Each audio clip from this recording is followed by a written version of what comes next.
Once upon a time. Welcome to Australian Book Lovers, your destination for imagination.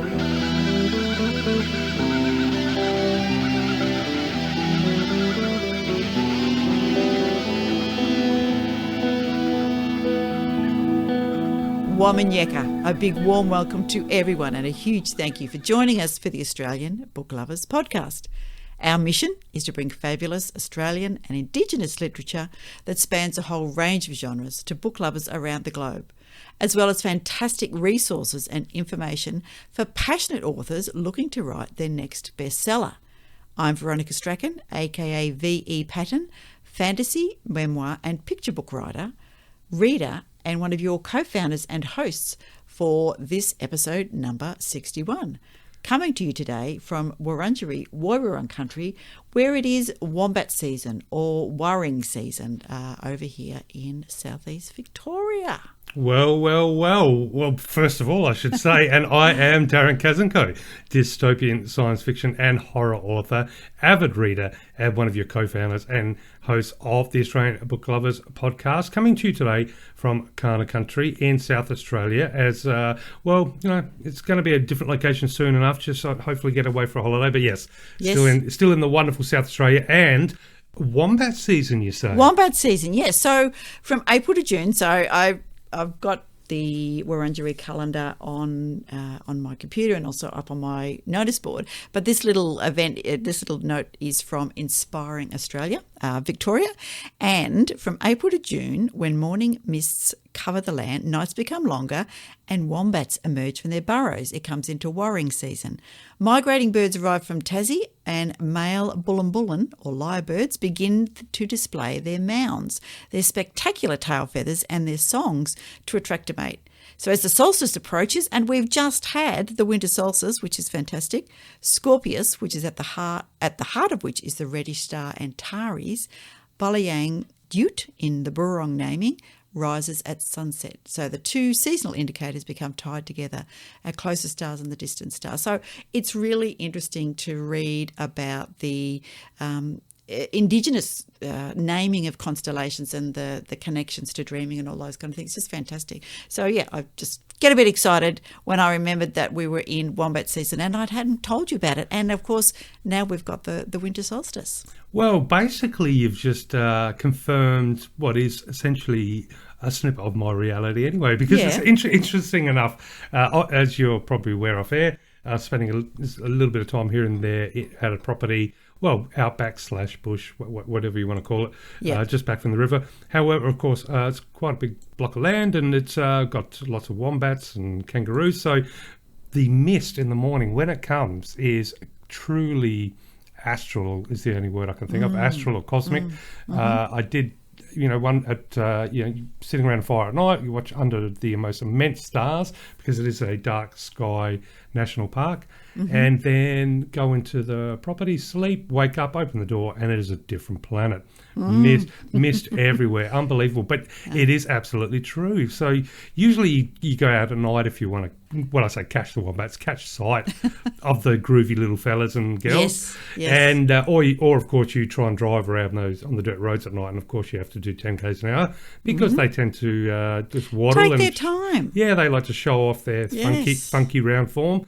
But recently in the afternoons, they're coming up and just sunbaking on the top of their little wombat mountain holes, which is pretty awesome. As you know, I've got a huge soft spot for wombats. They are super cool. And so there you go. It is wombat season. So, wow, what a good time of the year. I want a T-shirt now that says, I am all for wombat season. But more important than wombats, or maybe equally as important, because wombats will always be super cool, but also super cool is the fact that we are here for episode number 61. So things that keep happening and they're getting bigger and better, and it's a marvellous thing. You can't see the smile, of course, listeners, but there is a big smile. So there is a big smile. Yeah, yes. Very excited. And of course, episode 61, we've got a fantastic guest today. I say fantastic a lot, and that's because all our guests are truly fantastic. Yeah. But today, shall we say we've got a special author, Jules Van Mil, who was so kind enough to take some time to talk to me about her upcoming release, A Remarkable Woman. So that will be very shortly. But I thought I'd let you know a little bit about the number 61, being that, we always like to know the importance of the number. And did you know that the number 61 is an invitation to surround yourself with all things positive. Fill your life with goodness so that what you will radiate and share with the world comes from goodness as well. So there we go. I can share my little sightings of sunbaking wombats with you, and I'm sure hopefully that brings a little bit of goodness to everyone as opposed to some sort of political talk. So yes. And we've kind of moved on from that now. In bingo, Australian bingo, 61 is baker's bun. So there you go. Oh, okay. Well, it's baking time, winter, definitely. Yes. Soups, I love winter for soups and all those kind of things. And, I really know spring has arrived when soup stops being on the menu at the local cafe. So, I'm happy that it's here. Soups and curries. Brilliant. Well, I do miss the pie floater, which was the pie split pea soup with a bit of tomato sauce back in the day. And that is something we may discuss because that requires investigation. I do believe it started in Adelaide. But nonetheless, in Australia in 1961, did you know on the 2nd of January, oral contraceptives were first sold in Australia? So I'm sure that brought a big change. Yes. And obviously swung in a whole new era in the 60s. Yeah. On the 25th of February, the last electric tram service ran in Sydney. So that was that was interesting to read. They should never have given up their trams, really. No, trams are so cool. I mean, obviously you've got them, we've got them. All the cool people have got them. All the cool kids. Absolutely, yeah. On the 23rd of June 1961, Australia signed the Antarctic Treaty, which is really cool. Although conspiracy theorists will tell you that no one can go to Antarctica because obviously there's a huge alien base there, but that is for another episode. If you are... Well, I don't know. Perhaps you could ask Dale Lorna Jacobson and ask her, has she seen any alien or evidence of alien landing on Antarctica? Well, that is an excellent question and possible, maybe a possibility. Though I suspect somebody with such integrity as Dale, who has been down in Antarctica, would know how to keep a secret. So yes. Well, and also far more scientific and learned than us in terms of our sci-fi and fantasy. But that's okay. And I can neither confirm nor deny that there may be some sort of alien technology / architecture in Antarctica to be found in the sequel to a Lusitania project, which is coming soon. Okay, I see. This is very close to home then. Yeah, absolutely, yes. Yeah. So, right. I mean, before we move on, I'll just say, there's definitely aliens out there. Anyway, on the 12th of August, if you are a football fan, and when I say football, I guess what we refer to today as AFL, Richmond became the only team since 1922 to fail to score a goal in the good old VFL AFL match. Whoa. Now, so of course, might have the times to change. They're a force to be reckoned with now. But well, up and down, Up and one down, of my best friends is a Tigers fan, and my husband has a sort of texting war with a friend down in Tassie who's a mad Tigers fan. So, and of course, track breaks for the Bombers. So there's a little bit of to and fro happens there, and they have their ups and downs, I'll just say. There we go. Now, on the 31st of October, the Parkes Radio Telescope was officially opened by the Governor-General, so a little bit of a glimpse into the stars. Oddly enough, in 1961, the novel Lady Chatterley's Lover by D.H. Lawrence was banned from sale. So, must have been a little bit too sizzling. A little too risque, yes. Yeah, the 19th of August, Four Corners TV current affairs program first screened on ABC TV, which is, obviously still around today, so that's going strong. And on the 1st of December, the very first regional television station was launched from Traralgon, Victoria, as GLV 10 Gippsland and Latrobe Valley Television Victoria.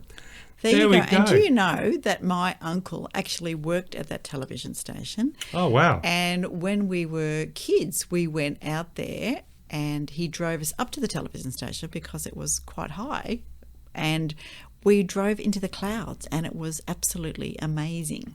Oh, that would have been something special, definitely. It was. You talked about the, waking up and finding a different world.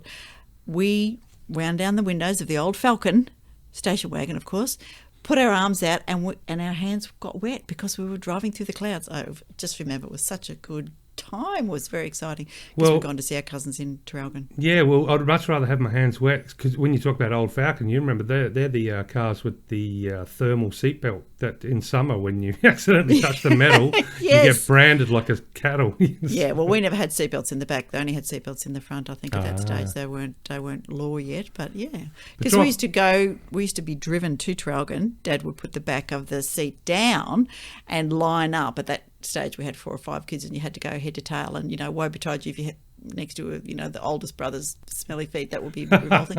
But there you go. So head to tail and covered with blankets, and you just bump along the road and gradually get to your cousins and wake up and they'd put you to bed. So there you go, and no helmets necessary. No, but of course not nearly as many cars on the road and not nearly the speeds that we go on, all those kind of things. But anyway, we do know better, and we do not recommend no seatbelts. We recommend seatbelts and helmets and knee pads and all of those safety things because kids are too precious. Well, yes, but then we most of us made it from doing jumps up, with our BMX. Did we though? Did we? Are we not a little, off kilter sometimes? Well, Darren? true, the head trauma that I suffered from those attempted Evel Knievel jumps may be reflected in some of the things I have to say. But speaking of driving into clouds, it's amazing, isn't it, how nature or life can inspire riding. Just very briefly, I remember going to the greatest lookout of all up in northern New South Wales, Queensland border, and did the drive, and then you do the trek, and you finally come out to this platform that's supposed to look over Mount Warning, and it's going to be spectacular. And we went there, and it was pure cloud. However, that was even there was something really cosmic about that because you could feel how high you were, even though you couldn't see. 1 foot in front of you. So, and that's an atmosphere that I've always used. Well, I've always reflected on to try and capture sometimes in writing. So there you go. Clouds, that can be very good. However, so that was a little bit about 1961 in Australia. And here we are, ready to do some news, I think, so that we can get to the fantastic and wonderful interview. Let's start with some news.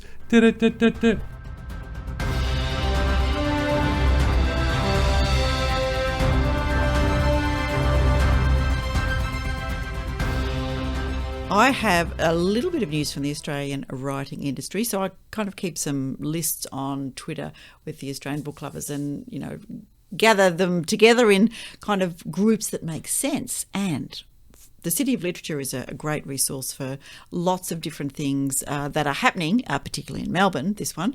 The Faculty of Arts at University of Melbourne says, are you a lover of rare books? Because the ANZAAB, Melbourne Rare Book Fair, is on this July 7 to 9 at Wilson Hall and will feature rare and beautiful books, manuscripts, ephemera, prints and much more. So when I saw ephemera, I thought, don't chuck out your notes. Don't chuck out those red, biroed or penned, drafts and editing and your scribbles, ideas for covers and all those kind of things. Because when you get famous, I'm talking to the authors now, when you get famous, you will need those for this kind of, rare book fair.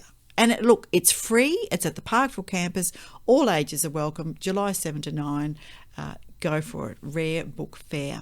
I'm a huge fan of rare books, but but at the same time, I have no understanding of pricing. And I do have one that is wrapped up in lots of protective stuff, which is, I think 1766. It was a title. I can't even remember the title now. It's because it's been hidden for so long, like a little treasure. But protected. Yes, but there was now I'm sure it still exists. I'll have to remember what the website was, and if I can find it, I'll put it in the show notes, where you could type in any title. It was actually one of an antique bookseller actually in the city here in Adelaide put me onto. You put the title of the book in, or the author, and preferably both, and it will tell you how many editions there are, which editions are worth what, the condition. Very good. And so of course I got hooked for a while there, going around to all the different second-hand shops and trying to find semi-old books, because a lot even books from the 20s, 30s can be worth a lot of money. Yeah. And I'd come back with my loot, and then I sit down and go, here we go, and put it in. And it's quite interesting. But you do get some little bargains. But yeah, antique books are super cool. And that is all I have to say on that. Okay. I better let you get back to some news. Let me get back to my news. So for poetry listeners, and I know we have a number of our listeners interested in poetry, and Darren's working on the secret business in the background, but Red Room Poetry tweeted, Join us for the inaugural National Poetry Month Gala on the 12th of August, showcasing a rich feast of contemporary poets, actors, comedians and Poetry Month ambassadors. So they're going to have a full lineup announced on July 7th. Keep your eyes peeled. So you can look at redroompoetry.org and chase that up. And two more I wanted to share. This one is for writers. If you're thinking of submitting some of your work to literary magazines, so Readsy HQ has a guide to help. So that's a community. There's like 1 million authors and publishing professionals on Readsy, and the Alliance of Independent Authors has retweeted this helpful guide from Readsy, which is to help readers get their submissions accepted. So you can watch it on YouTube and you get a sense of, run your submission through the quick guide to see whether you have all those boxes ticked. I won't go into it because you can have a look yourself. And if you can watch it on YouTube or check out Readsy HQ on Twitter or the Alliance of Independent Authors. Okay. The Ampersand Prize. This really is it's for authors and readers, because the Ampersand Prize is amazing middle grade and young adult novels and graphic novels. Submissions open the 1st to the 31st of July, and you can find the details at the Ampersand Prize. It's Australia and New Zealand's premier award for unpublished writers of middle grade and young adult fiction, and now graphic novels. Now, I was excited to see that because the Umbrella Academy Season 3, which was drawn from a graphic novel by Gerard Way from a band, My Chemical Romance. I'm going to get it wrong, but anyway, my daughter will growl at me for doing that wrong, and I'm really sorry I can't remember the artist who did the drawing, but that was from a graphic novel and it was fantastic to read. But anyway, Season 3 is out tomorrow, so can't wait to get that. Pretty wonderful. So there you go. So that's a little bit of news about some things and festivals and bits and pieces going on. And of course, I have to tell you a couple of O words from Australian Words and Idioms, the Australian National University School of Literature, Languages and Linguistics. Now, I'm sure I can guess a couple, but I never, of course, know what word you're going to come up with. But yeah. So I'm sure that you could guess ochre. That was exactly what came to my mind. Yes, so ochre is defined as an uncouth, uncultivated or aggressively boorish Australian male, stereotypically Australian in speech and manner, a typical or average Australian male, and it can also be used as an adjective meaning characteristically Australian, and sadly uncouth, uncultured or aggressively boorish. So there you go. Now, it's been used as a nickname since the early 20th century, and originally the nickname was applied to a person named Oscar, but its application widened through the 20th century, and like here in 1982, traveller arriving late at the airport to find the flight fully booked was told by the cheerful airline worker, "Sorry, Ocker, the fock is chocker." So the fock aeroplane. So I thought that was in the Northern Territory News on the 25th of August in 1982. Now, of course, it then becomes a bit more derogatory, as sort of a derisive nickname, that exploits that really exaggerated Australian nationalism. And it's usually applied to men, but there is evidence for the feminine forms ockerette and ocarina from the 1970s. Oh, okay. Yeah. But ocker is still commonly heard in Australian English. However, bogan is now more common in some contexts. Well, we haven't got to the letter B yet. We haven't got to the letter B. Yeah. But no. But I've never thought of ocker as anything but a neutral term for, a cultural reference as opposed to a male or female. Yeah. So there you go. Yeah. Ocker. All right. Moccasins and iced coffee. Yes, indeed. All right. I don't think this will be a surprise that Oz is another O word. So again, adjective meaning Australian and recorded from the early 1970s. But Oz reproduces in writing the pronunciation, of course, of the abbreviation Aussie, Australia or Australian. And we are notoriously very fond of our abbreviations in Australia or in Oz. The first evidence appears as OSS in 1908, and this form is likely to rhyme with boss, so os. Overwhelmingly, the later evidence is for the OZ spelling, with the final sound pronounced as a Z, yeah. Occasionally the word is written as AUS, but still pronounced Oz. It's possible that the form of Oz was influenced by The Wizard of Oz, the film that sort of, was really popularity following its release in 1939. The first record of Oz, meaning Australia, appears not long after this in 1944 in the context of a wartime troop newsletter. So in 1944, barging about, organ of the 43rd Australian Landing Craft Company, 1st of September, all the tribes of Oz did gather together. So there you go. That was an interesting one for Oz, yeah. I love how the Australian National University, I'm not sure who the research people are who have tracked all these bits and pieces, but thank you very much, Language of Linguistics, Literature, Languages and Linguistics. I'm just going to give you one more, which is not a wombat, but in fact on the wallaby. Have you heard of that? What, sorry? On the wallaby. No. No, there you go. So the word wallaby, which is one of the smaller marsupials of the family Macropodidae, is a borrowing into English from the Sydney Aboriginal name. It first appears in written form in 1973. The term wallaby track is first used to describe the path worn by a wallaby. And sometimes if you're walking in the bush, you can see that the animals have been, through and tracks down to the waterholes and those kind of places. So in 1846, in Discoveries of Australia, in some parts of the Tooral Scrub were wallaby tracks. By the late 1840s, the term had been transferred to the route followed by a person who journeys through the country, especially in search of seasonal work. It often occurs in the phrase on the wallaby track and in the abbreviated form on the wallaby. So in 1849, in the Stevens Adelaide Miscellany, the police themselves are usually well treated in the bush. They make a round through the district and get a meal at every hut.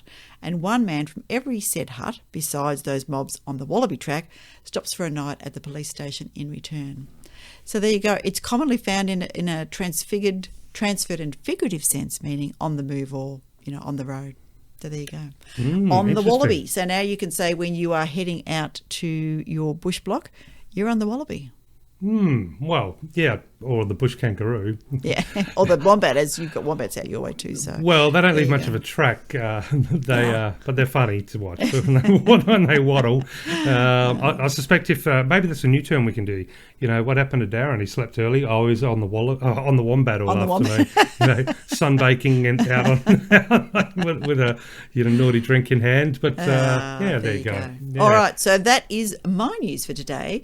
Do you have some new books for us? Have you got some news? Oh, I've got some news, but first I have to admit that I know that I've spoken to you off air about having the pleasure of seeing yet again the original Shining in the cinema just a couple of nights ago.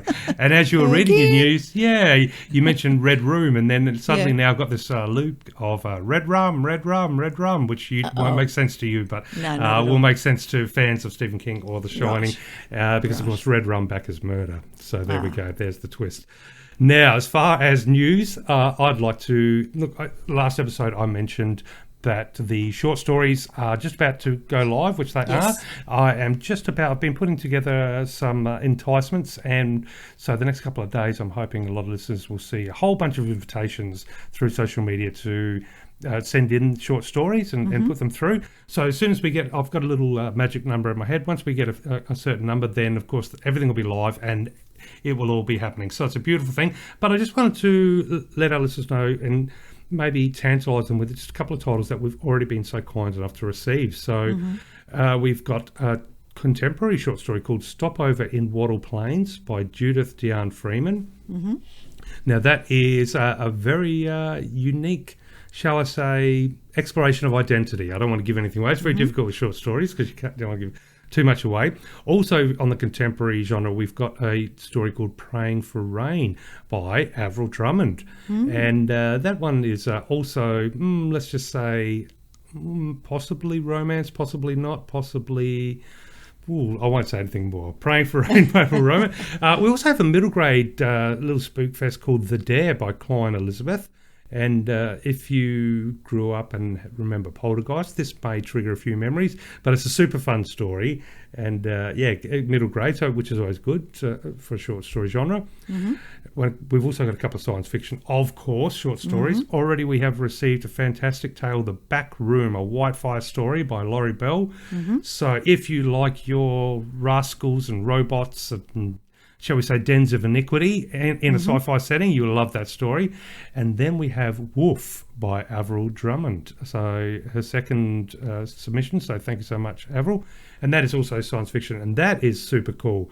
I don't even want to begin to try and explain it because the twist will be revealed. So I'm not going to. What I will say is you'll love it. To everybody out there.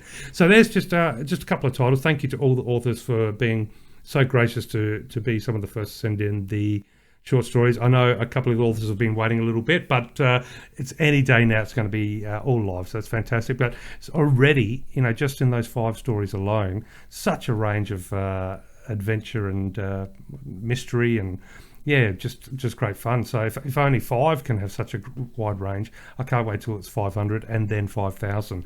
So coming soon. But sticking on a theme of short stories, really quickly, I wanted to just highlight a couple of short story competitions that writers out there may want to consider looking into. I'm not going to worry about telling you the links because the links are always a little bit tricky to talk verbally, so they will be in the show notes, of course. The first one is the AAWP/ASSF Emerging Writers Short Story Prize. Now, that one is a tongue twister. Yes. So, celebrate the craft of writing at the Australian Short Story Festival, held in Perth in 2022. Be welcomed into the thriving community of writers within the AAWP. I think it's easier to say it all out long. Enter your short story and take advantage of this generous publication, pathway and networking opportunity for emerging writers. Now, this one has entries that close on the 31st of July, obviously 2022, so still got quite a lot of bit of time to get some magic happening. Word limit is 3,000 words.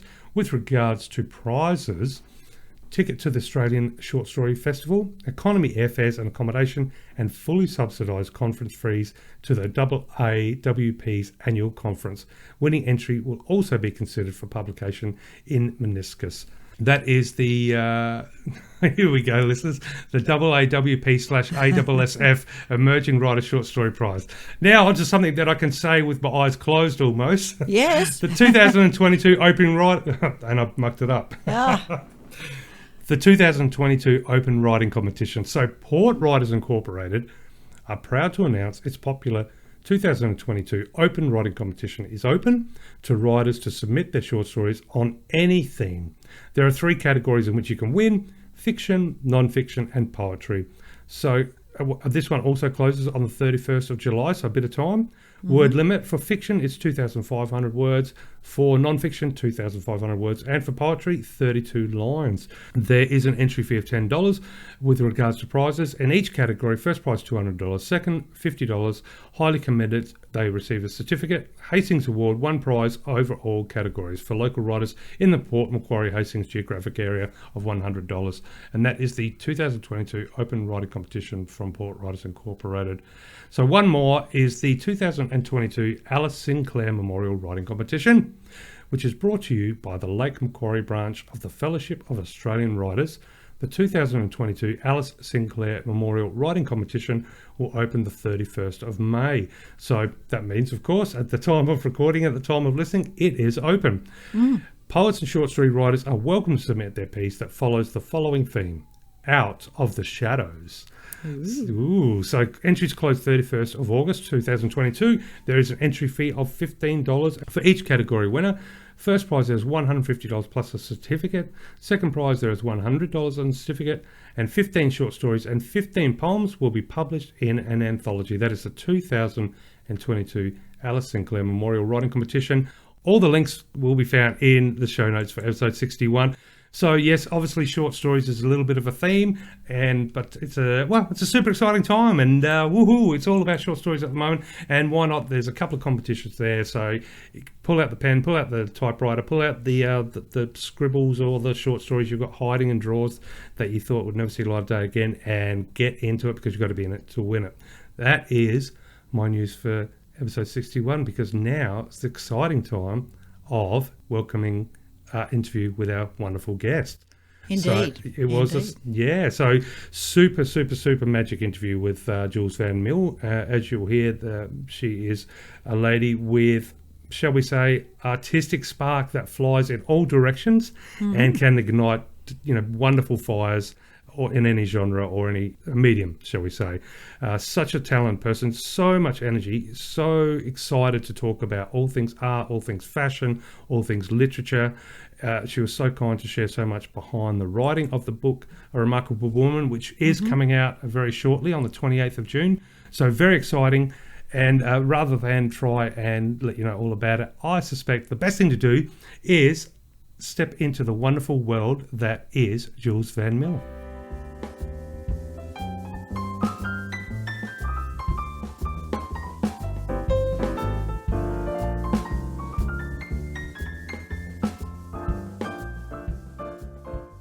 So amazing listeners, our next guest is somebody truly special. This guest has studied education and gained majors in fine arts and English. She was a primary school teacher in Western Australia before making the big move to Sydney, where she dove into fashion design that saw her work with a number of designers, and also the opportunity to teach at the White House Institute of Design. Our guest then built a bridal and evening wear company, also created her own studio in the Southern Highlands, then, as if that's not enough, put pen to paper to chase a writing passion that has now resulted in a signing with Pan Macmillan Australia in 2018. Jules Van Mil, thank you so much for joining us for the Australian Book Lovers podcast. Oh, Darren, it's so lovely to be here, and thank you for inviting me. I'm just so happy that we've had the chance to chat, and you know, it's such an exciting opportunity, especially obviously we're going to be talking about a brand new release that's coming up very soon for you, which is called A Remarkable Woman. But before we dive into that, so before we get our scuba gear and head into those beautiful waters, I was just wondering if you might be able to take a moment to tell some of our listeners just a little bit about Jules Van Mil and how 2022 has been for you so far, and maybe even throw in a couple of things so far in life that make you smile. Make me smile. Well, 2022 has been a wonderful year so far. I kicked it off not that long ago with a significant birthday. I won't say which decade I've rounded up to, but it was a significant celebration. And after, you know, the last 2 years of COVID, it was so wonderful to finally come together with our friends and family and celebrate that, because it felt like it's a long time between celebrations. Of course, 2022, I have my first adult fiction coming out, A Remarkable Woman, as you mentioned, which is my second release with Pan Macmillan, but the third book I've written for them, and the third book hasn't been published yet. But so that's a little bit about 2022. I just think this year is flying by. I can't believe we're in June, and I'm just looking forward to launching the book, experiencing that, and you know, dare I say, heading towards the end of the year and just seeing out a fairly productive year. That would be 2022. A little bit about myself. I think you kind of covered it very succinctly, Darren, in your intro. I classify myself as a creative. I've been very fortunate, and I really don't take this for granted, not a day that I have been able to follow my passions and follow my loves. Yes, I did start off as a primary school teacher, and that has stood me in great stead. You learn so much. I mean, as a teacher, anyone that can manage 30 children under 8 I suspect that takes a little bit of skill. Without battle fatigue, yes. And then I guess, moving to Sydney, I'd gone straight from school to university and into the classroom. And I just remember, you know, I was about 4 years out as a teacher, standing one day, I think I was on playground duty, but looking across at a cow in a paddock, and I just felt like I'd never left school. I absolutely loved teaching, loved it with a passion, but I also really wanted to work for myself, and I really wanted to get involved in fashion. And at the time, this is back in the 80s, Sydney was the place to be. I'd always sewn as a girl. I could sew anything. I made all my clothes to wear to work. And the fashion industry was very, very different. You know, I could talk for ages about that. Back in the 80s, and on a teacher's salary, I was very happy making my own clothes. And people used to say to me, "Oh, Jules, you could sell these, and you know, your clothes are amazing." And I remember thinking, "Oh, well, maybe I could." And so, you know, to jump ahead, I applied to study fashion design here in Sydney, and I remember quite clearly, actually, I just recounted this the other night at dinner with a friend, because they were asking me the same question, and they said, why did you come to Sydney and how did it come about? And I said, I'll never forget walking into they were called, I think we just crossed over and called them principals. They used to be called headmasters, but they're principals. And I remember shaking in my boots, saying, I'm going to resign and move to Sydney. And he looked at me and went, don't be ridiculous. You're on playground duty. Get out there. So I did. I packed up and moved to Sydney and have lived here for, more than 30 years and love it. Wow. And obviously I asked you, some things that make you smile, and we had a little bit of a chat before beginning the interview, so I think we'll bring that up a little later, but definitely a brand new reason. Well, and still a couple of reasons to make you smile coming up too.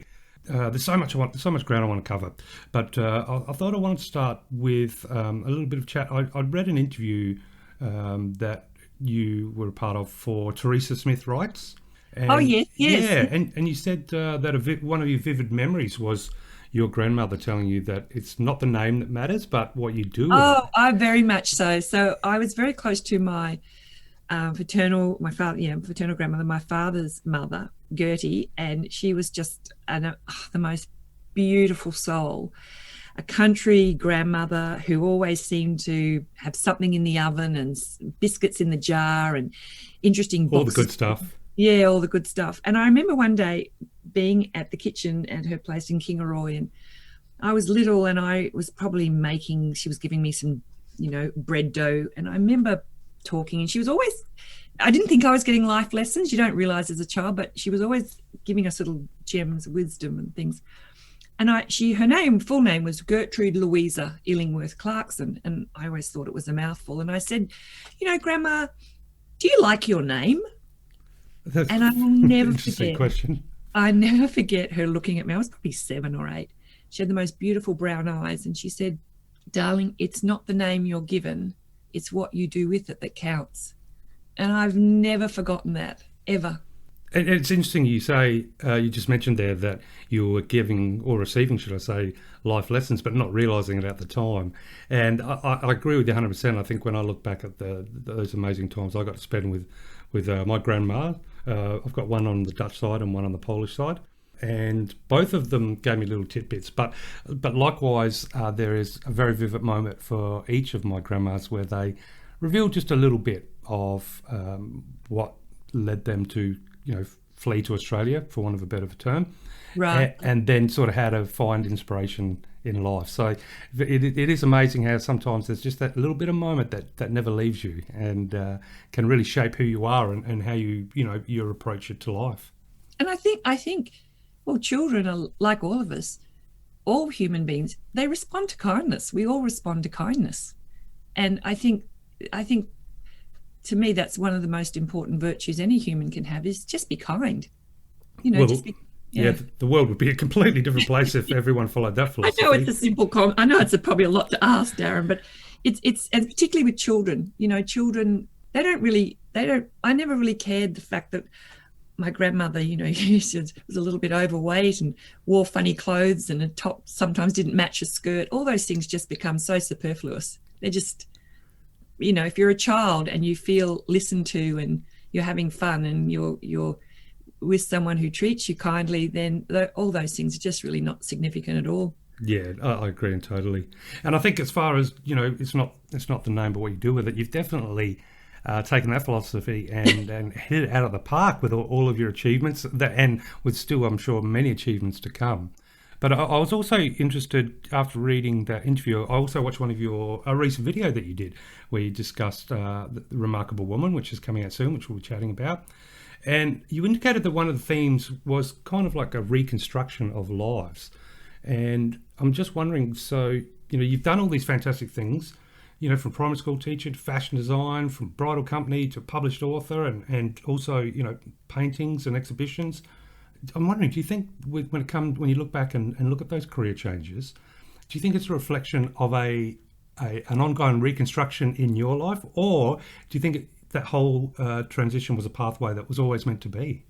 I think the pathway was probably always meant to be, in the sense that I was very fortunate that my parents encouraged me to be creative, and I I've always tried to balance.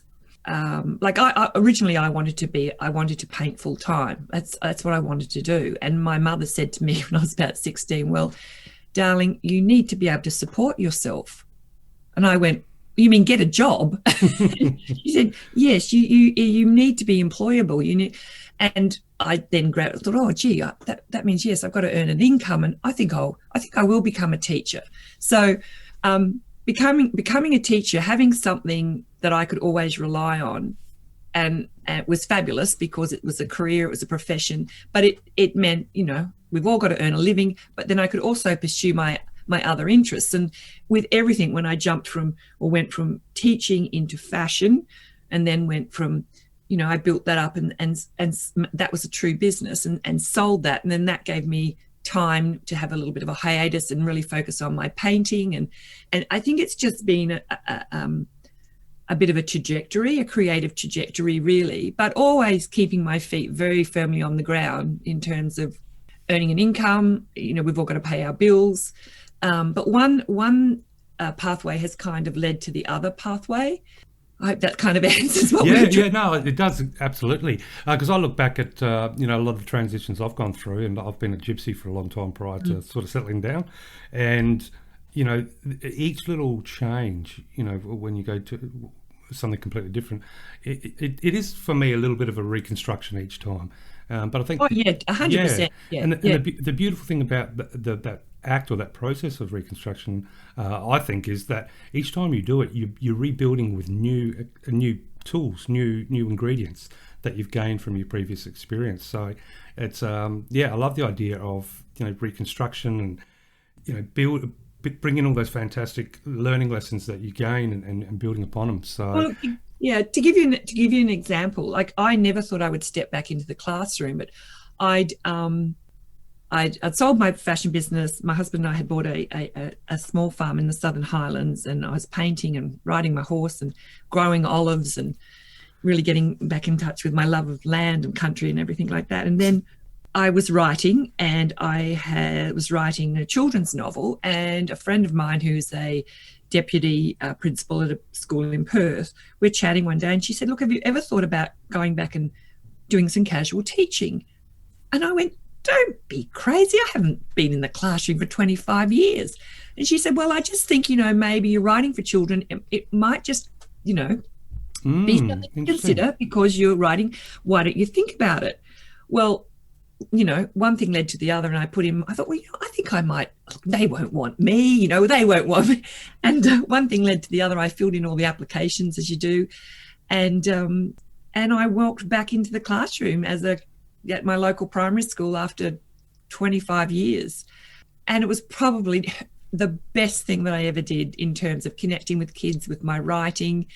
You know, I was only in a few days a week, or sometimes they would say, look, could you come in and could we book you for a week or something? And I think that's the thing, Darren, about life. Never close the door to an opportunity, because, you know, I certainly didn't think, oh my goodness, you know, I've left teaching behind, I could never do that again. I was also walking back into the classroom. I was a mother. I was so much more mature. I had so much more life experience.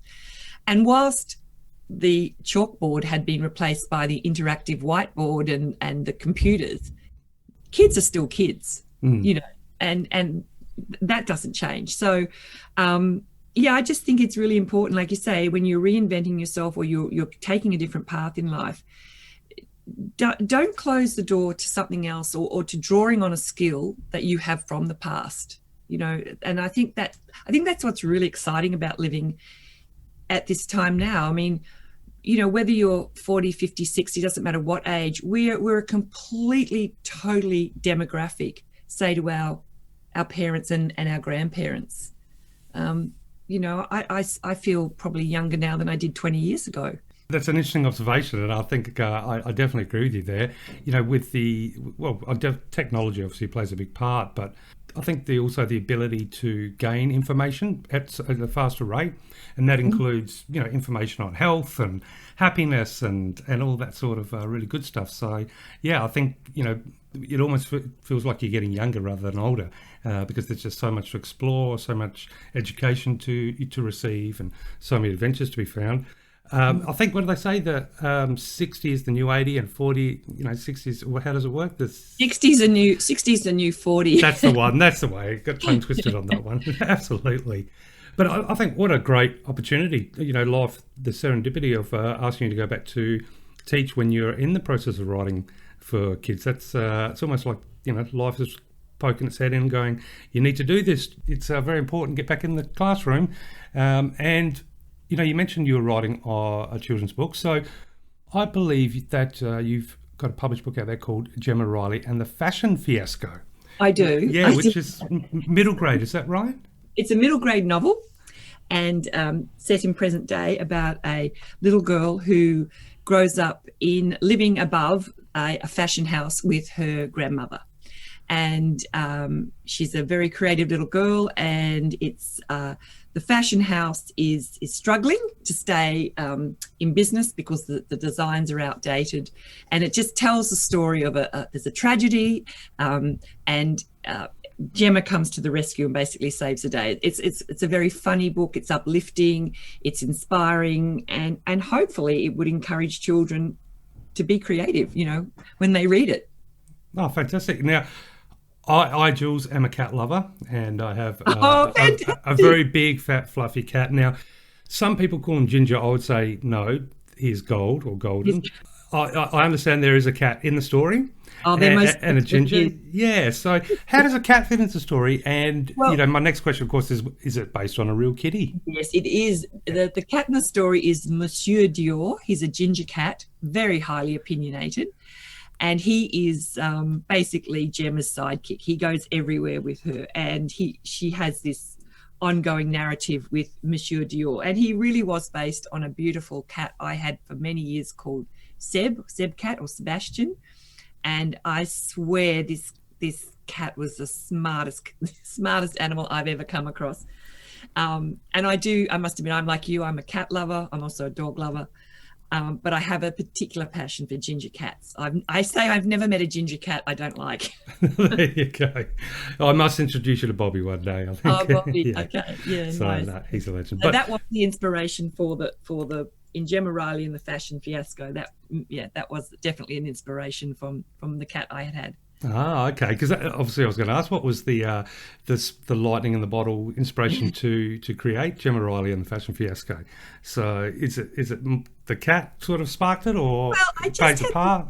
I just had this idea about, hoping that I could encourage young readers, boys or girls, to have an interest in not just fashion, but actually in the art and the craft of sewing. That act of actually cutting fabric and actually sewing with the needle. And that was the other thing. When I went back into the classroom and was doing casual teaching, I couldn't believe when I said to a class one day, I had them and I said, look, who'd like to learn a little bit about sewing? And I think out of 28 children, 26 put up their hand. Oh, wow. So I said, okay, well, tomorrow, why don't I just bring in bits and pieces? And it just then started a whole conversation. Well, where do clothes come from and what are clothes made of? And suddenly I just had this, all these lessons pouring out of me. Oh, we can talk about fabric, and then we can use that in a maths lesson, and we can talk about meterage. And, it just became like this massive wave of ideas that all the kids really responded to. So, you only have to take a small seed of an idea in a classroom to make it grow into something else. It doesn't necessarily have to be fashion. It could be anything. But with this particular one, I actually brought in a sewing machine, and I brought in what is a bolt of fabric? What's a roll of fabric? Where's cotton grown? Let's, get on your computers, everyone. Find out some stuff about cotton and wool, and, suddenly, because of course in a classroom, any chance to use the iPad. Yeah, of course, yes. What a great thing to let the kids, you basically, drawing them behind the curtain and letting them look at, read or discover, a whole new respect and understanding of clothing. I wish I sort of had that when I was a kid, because for me it's always just been, you don't think that in depth about clothing. Well, and of course, in recent times we've seen there's now such a focus on where are clothes made, and that's right, yeah. What are the working conditions for people making these clothes, which is fantastic. It's it's, the world's growing up. We're shining lights in corners that have previously been in the dark, and I think that's really important. And of course, I'm a passionate sewer. I still love sewing to this day. I'm always fixing something or changing a hem or whatever I'm doing. So I think it's like any skill. Once you have that skill, it doesn't matter whether it's how to change a tire, or you can shoe a horse, or whatever it might be. Wax a surfboard. Once you've got a skill, it's just another string to your bow, really. Yeah, another tool in the tool belt. And, to be honest, I think that'd be an amazing skill to have. I was just, while you were saying that, I was thinking, it would be so cool if I could, think, what, I'm going to whip up a new pair of jeans for winter. Or, I like my long sleeve collared shirts, and always looking for some crazy designs, or usually you have to get them from overseas because we get pretty boring shirts here, that I've found at least. And, it'd be amazing to be able to put it together. Just fixing things, just my husband recently bought it's like a hiking jacket, but it didn't have the zip. Apparently hiking jackets have zips under the arms for a vent, like you unzip them. And this particular jacket didn't have a zip. So he said to me, hey, if I order some waterproof zips, could you put them in run it from my elbow, under my arm, down my side? I just want to be able to open the jacket up. So I went, yeah, sure, that's sewing 101. I can do that. So he was excited because he wanted this jacket, but it didn't come with the underarm zip. So, yeah, look, I think if anyone listening to this podcast is a sewer, they'll know how, useful that skill is and how often they probably still use it. I can confirm that my wife loves to use the sewing machine in very artistic ways. And we went, so my wife is from Japan, but one time we went over there, we went to Kyoto, to a particular district that sells secondhand kimonos. Mm-hmm. And typical Japan, it's almost a ceremony when they bring each one out and display it, and you sit on the floor. But the irony is, these, even though they're very old and beautiful, because they're secondhand, after the presentation, you think, okay, the price tag is going to be pretty huge, and it'll be like Australian $15 or $20. I had to pull my jaw off the floor. But those kimonos, over a night or two, turn into magnificent cushion covers. Yes, beautiful. So, I see, that's me. I'm all into repurposing and reusing, and that was the other message in the book, Gemma Riley and the Fashion Fiasco. She's very much into reusing things and repurposing fabrics, and taking a pair of jeans or cutting them down to be a pair of shorts, or all those sorts of things that all that sort of stuff. So that was very much the message of the book. I will not discuss the one time I tried to turn a pair of jeans into shorts and got laughed at because I had one longer sort of short than the other, and it was disaster. But that's what you call a design feature, Darren. That's right. Yes, today I would say it was custom model. Yes. Now, speaking of a little bit of fashion, but in the novel, or in the book Gemma Riley on the Fashion Fiasco, reading the description, it hints a little bit that part of the fiasco is some theft of fashion designs. And I'm kind of curious, having this opportunity to talk to someone who's, played such an important part in the fashion industry. Is that something that you've experienced much, or is it a concern in the industry where somebody might take your design? Theft as in ideas or actual designs? Oh, yes, theft of designs, concepts. Look, there's really nothing much you can do about it. I mean, you can't really copyright a design per se. Fashion moves so fast, and I think, look, if someone wants to copy you, what do they say? Imitation is a compliment in some sort of ways. Yeah, look, I don't think it's look, you usually find it. Look, it's a bit like music or writing or art. When you're working in a creative space and you're all working within this same sort of energy, it's not uncommon. Like when I was doing bridal wear designs, quite often one of my designs might be very close to another label, or you see something and you think, oh, gee, that's almost the same. And it's not necessarily that someone is actually trying to copy you. It's just that you are working in that same medium, in that same space. I mean, how often do we see this with music? Or how often do we see this with writers, where I have a girlfriend who is a writer, and we actually have got an agreement that we will not discuss the ideas we're working on, because too many times in the past, I would be talking to her about something and she'd go, "You're kidding me." Like, And then she would pitch me her idea, and we hadn't even discussed it, and it was so complimentary. So I think that sometimes it's not actually done deliberately; it just kind of happens, I agree, and with regards to the music side of things, I've seen that firsthand. I know that quite a few years ago now, back when I was still performing live and stuff, but we were working on some new songs, and one of the new songs, we loved it, of course, and but then a really popular band that we loved released a new album, and one of the tracks had the exact same guitaring phrase that we had come up with.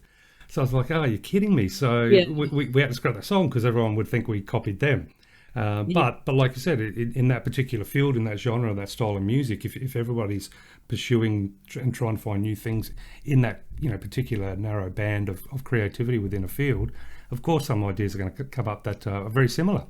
Yeah, it happens. It does happen, and you just got to move on from it. Yeah, can't waste too much time on it. Yeah, and with regards to the story, the middle grade story, is that something you're going to revisit again in the near future? Well, there is. I am contracted for 2 books. Oh. And when Gemma Riley and the Fashion Fiasco came out, it came out, can you believe, right as COVID started.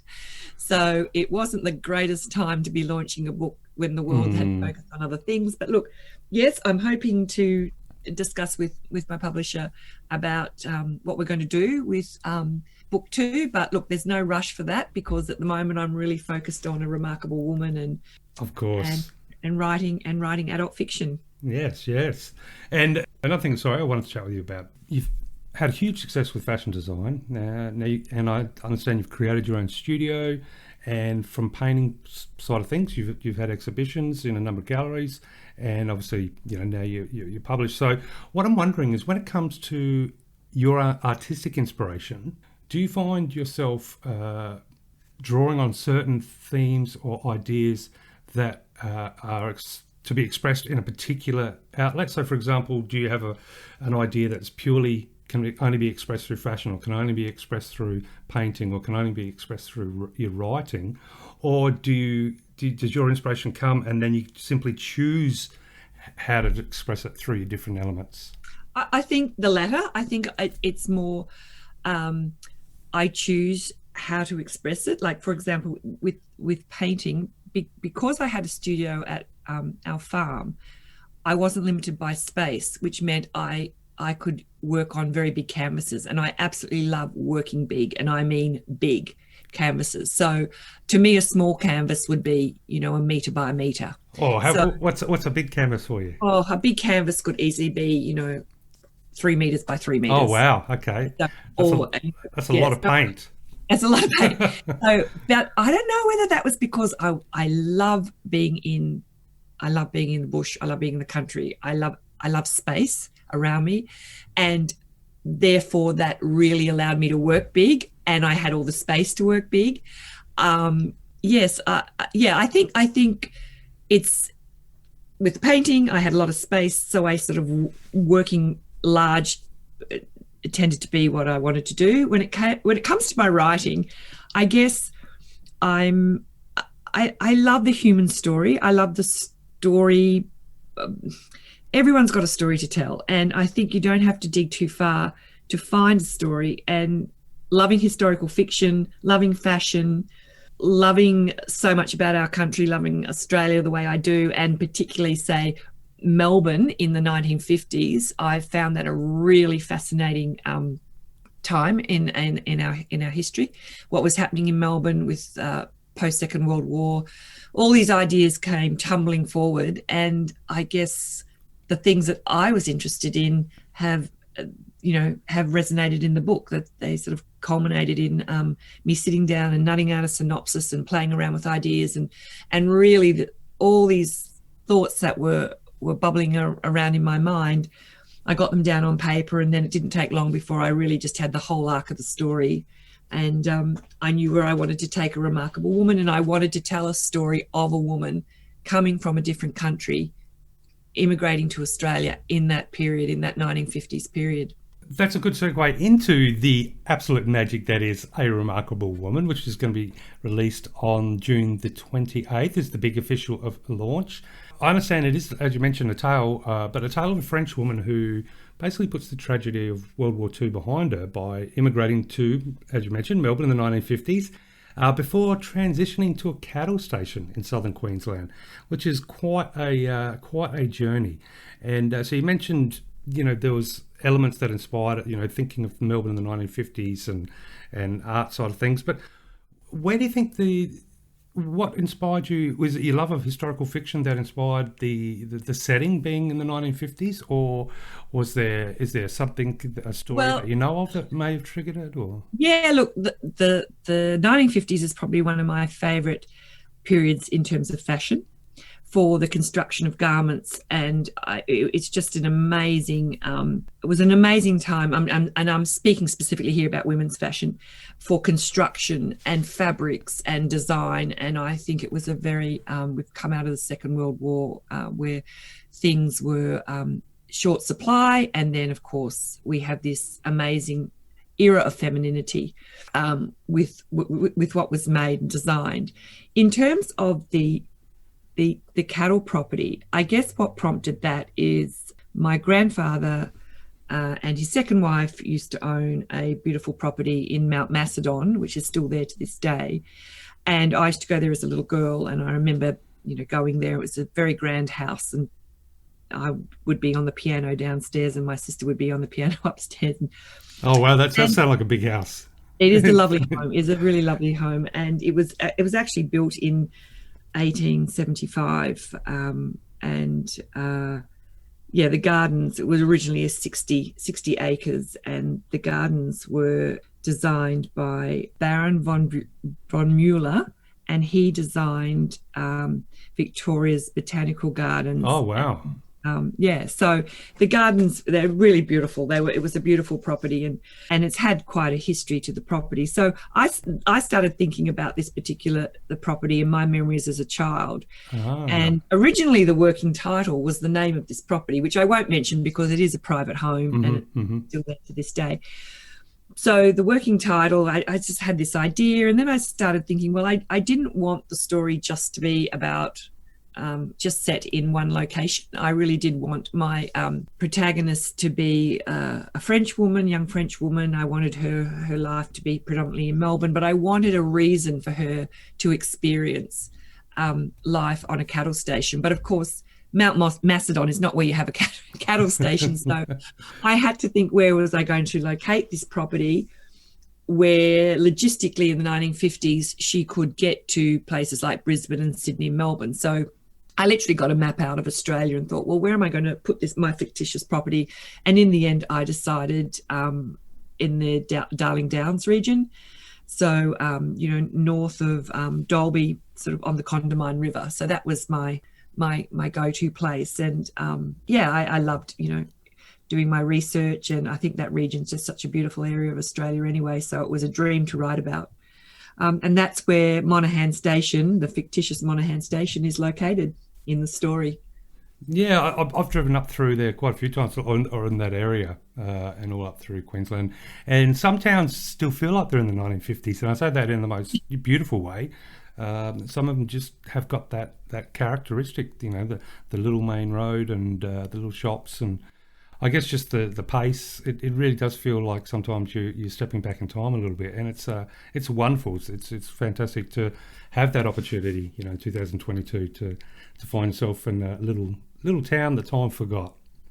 Well, also too, I think one of the reasons I really enjoyed setting the cattle property there was I really did want to put the property in a high rainfall area and a lush area, because I do often feel that rural Australia is, you speak to anyone from overseas and they often just think it's just red dust and it's the outback. And they think that the whole of Australia is the outback. Well, it varies from Tasmania right up to, Cape York Peninsula, right over to the Kimberley. So I kind of wanted to show a different side of country life. I wanted to show a property that, it has a rich soil, high rainfall, that kind of geography. And it's just married in well with the story. And I realistically could not put have Avril going to somewhere, say in Western Australia or the Northern Territories, because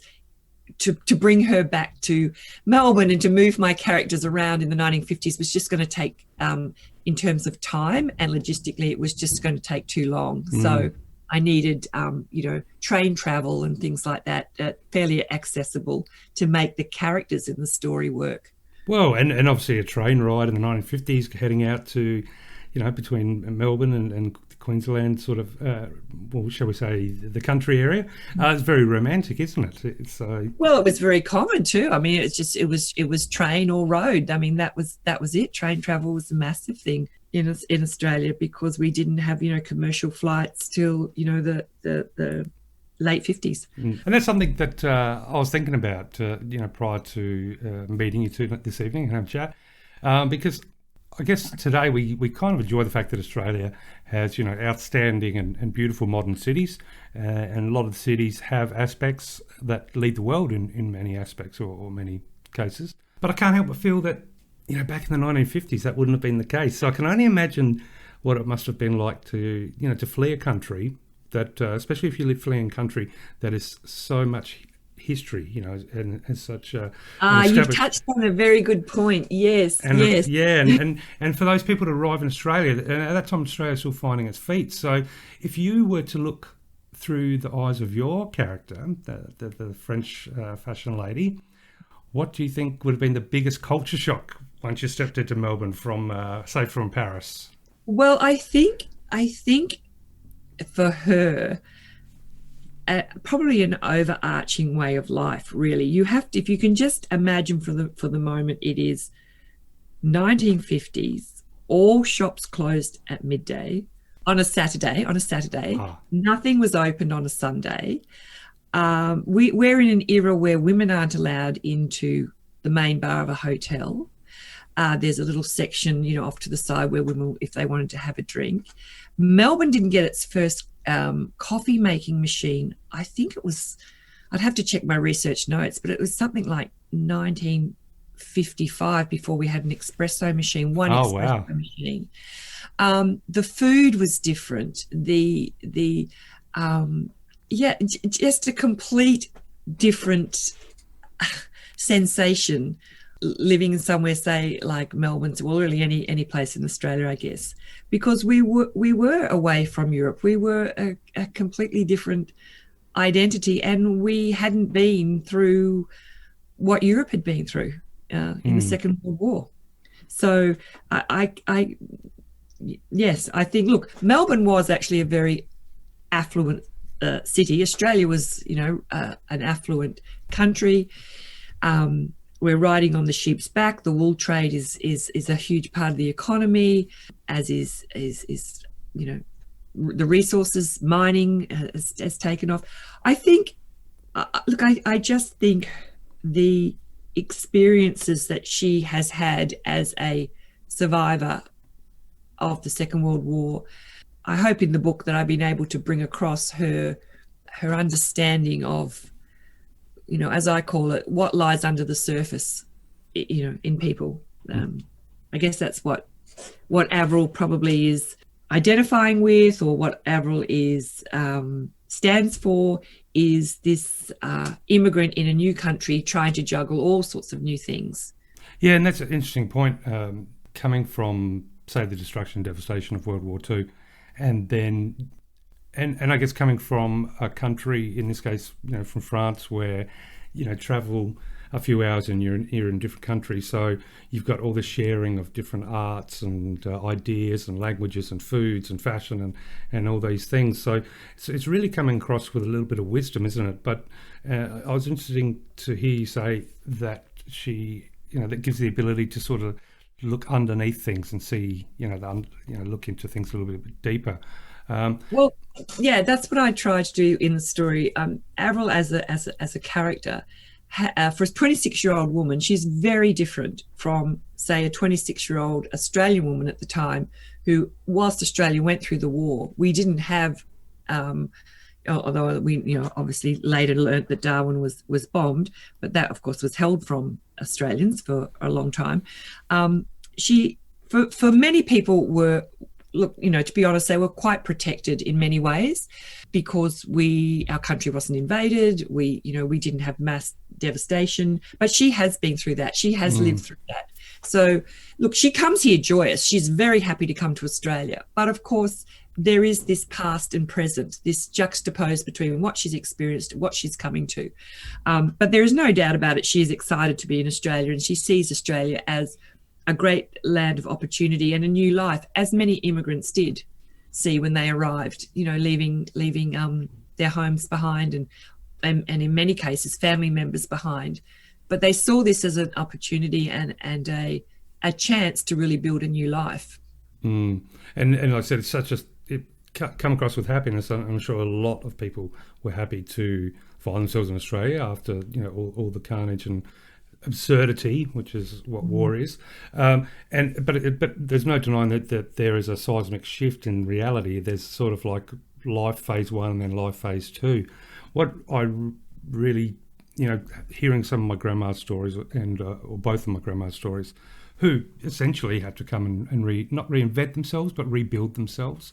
Totally. And a completely different life to the one they'd led prior. So it's like version 2. But I've always been inspired by that era, because to think that people that lost so much in the war and saw so much horror and, realistically, to see enough to have you almost lose hope in humanity, and yet come to a country like Australia and then still have the strength, the drive, the passion, and just that powerful energy to, even though they carry the knowledge that it could end tomorrow just due to war, or now they've seen how fragile society can be, yet they still push forward and chase their dreams and try and build so much. And from that, obviously I think Australia's character was really started to form.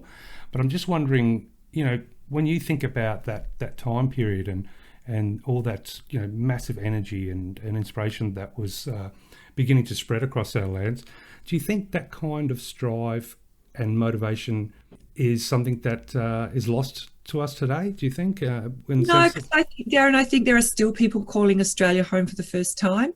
And I remember growing up, and when Vietnamese people started settling in Australia, predominantly in the 70s and into the 80s. I mean, we are always going to have new people arriving in Australia, and I think that's what makes our country an interesting country. And I don't think that's going to, and I'm specifically looking at Australia now because I think it's happening all over the world in many countries. But we this is what I'm hoping within the book. We see that the richness that comes from other cultures, and not just the language, but the food and the customs and all those sorts of things. And when you think of that whole vibrancy, which I've always thought of Melbourne as little Europe because of the restaurants and the laneways and the cafes and all that type of thing. And a weekend in Melbourne always makes me feel like I'm somewhere in Europe.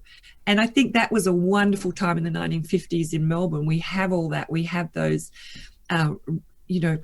Italian restaurants opening up, Greek restaurants opening up, French restaurants, all those immigrants bringing all those skills, not just in terms of cuisine, but in terms of art and culture, whatever it was. I mean, that 1950s really was the start of Australia growing up, I think, in many ways. Yeah, you could kind of say that transitional period was the equivalent of Australia going from black and white to colour. Yes. As far as our identity and our spirit. And you look now, I mean, look how far we've come just in terms of our cuisine. Absolutely. When I was growing up, it was, what did we have? We had one local Chinese restaurant, and there was one Italian restaurant, and there was Pizza Hut, I think. Don't forget the fish and chip shop. And the fish and chip shop, and that was about it. Yeah, no. So, well, I always love the fact that there is truly nothing more Australian than a Chinese restaurant.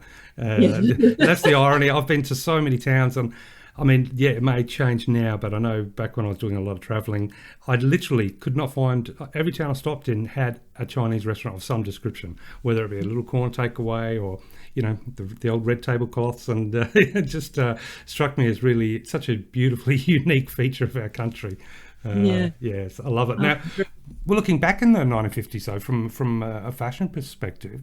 Now, you mentioned riding on the wool of the sheep, and we weren't invaded, and while we did probably have some restrictions for stuff, we obviously have a lot of natural products that come from our own land. I'm just wondering, what would you think was the biggest influence on fashion at that time? Do you think it was those international minds and concepts that came in with the immigrants that settled in Australia? No doubt about it. I mean, when you look back, and that is why I had Avril working as a seamstress at Dior, because Dior started his own fashion house in 1947, and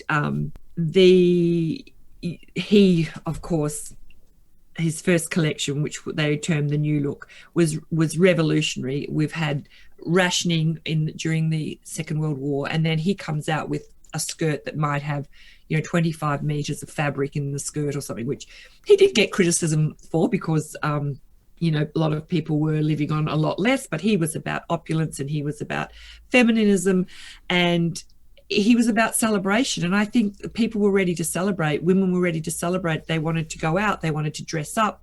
They wanted to redefine themselves. So the European fashion designers have always had a huge influence on the international market. And it's interesting that Dior's first parade or first showing of couture wear anywhere in the world was actually in Australia. Oh, really?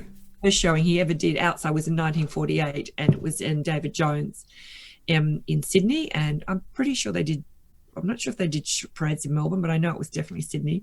And Australia was one of the largest buyers of couture for women, because Australia was a wealthy country, and it was fashion was a very important aspect to society, and fashion boomed in the 50s, 60s, and 70s. I mean, and it really did for the following decades.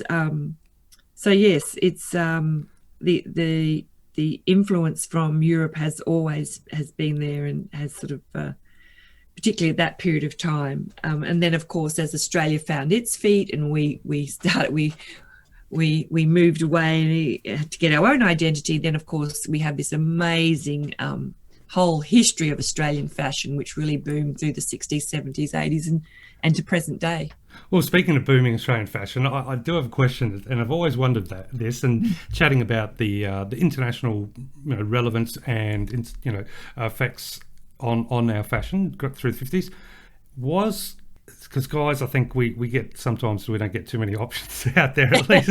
So hearing of all this talk about all this beautiful clothing for ladies and exotic skirts, and I mean, it sounds so great. And then in my head I'm thinking, right, who is to blame? Is it an Australian invention, or is it bestowed upon us by international people, the safari suit?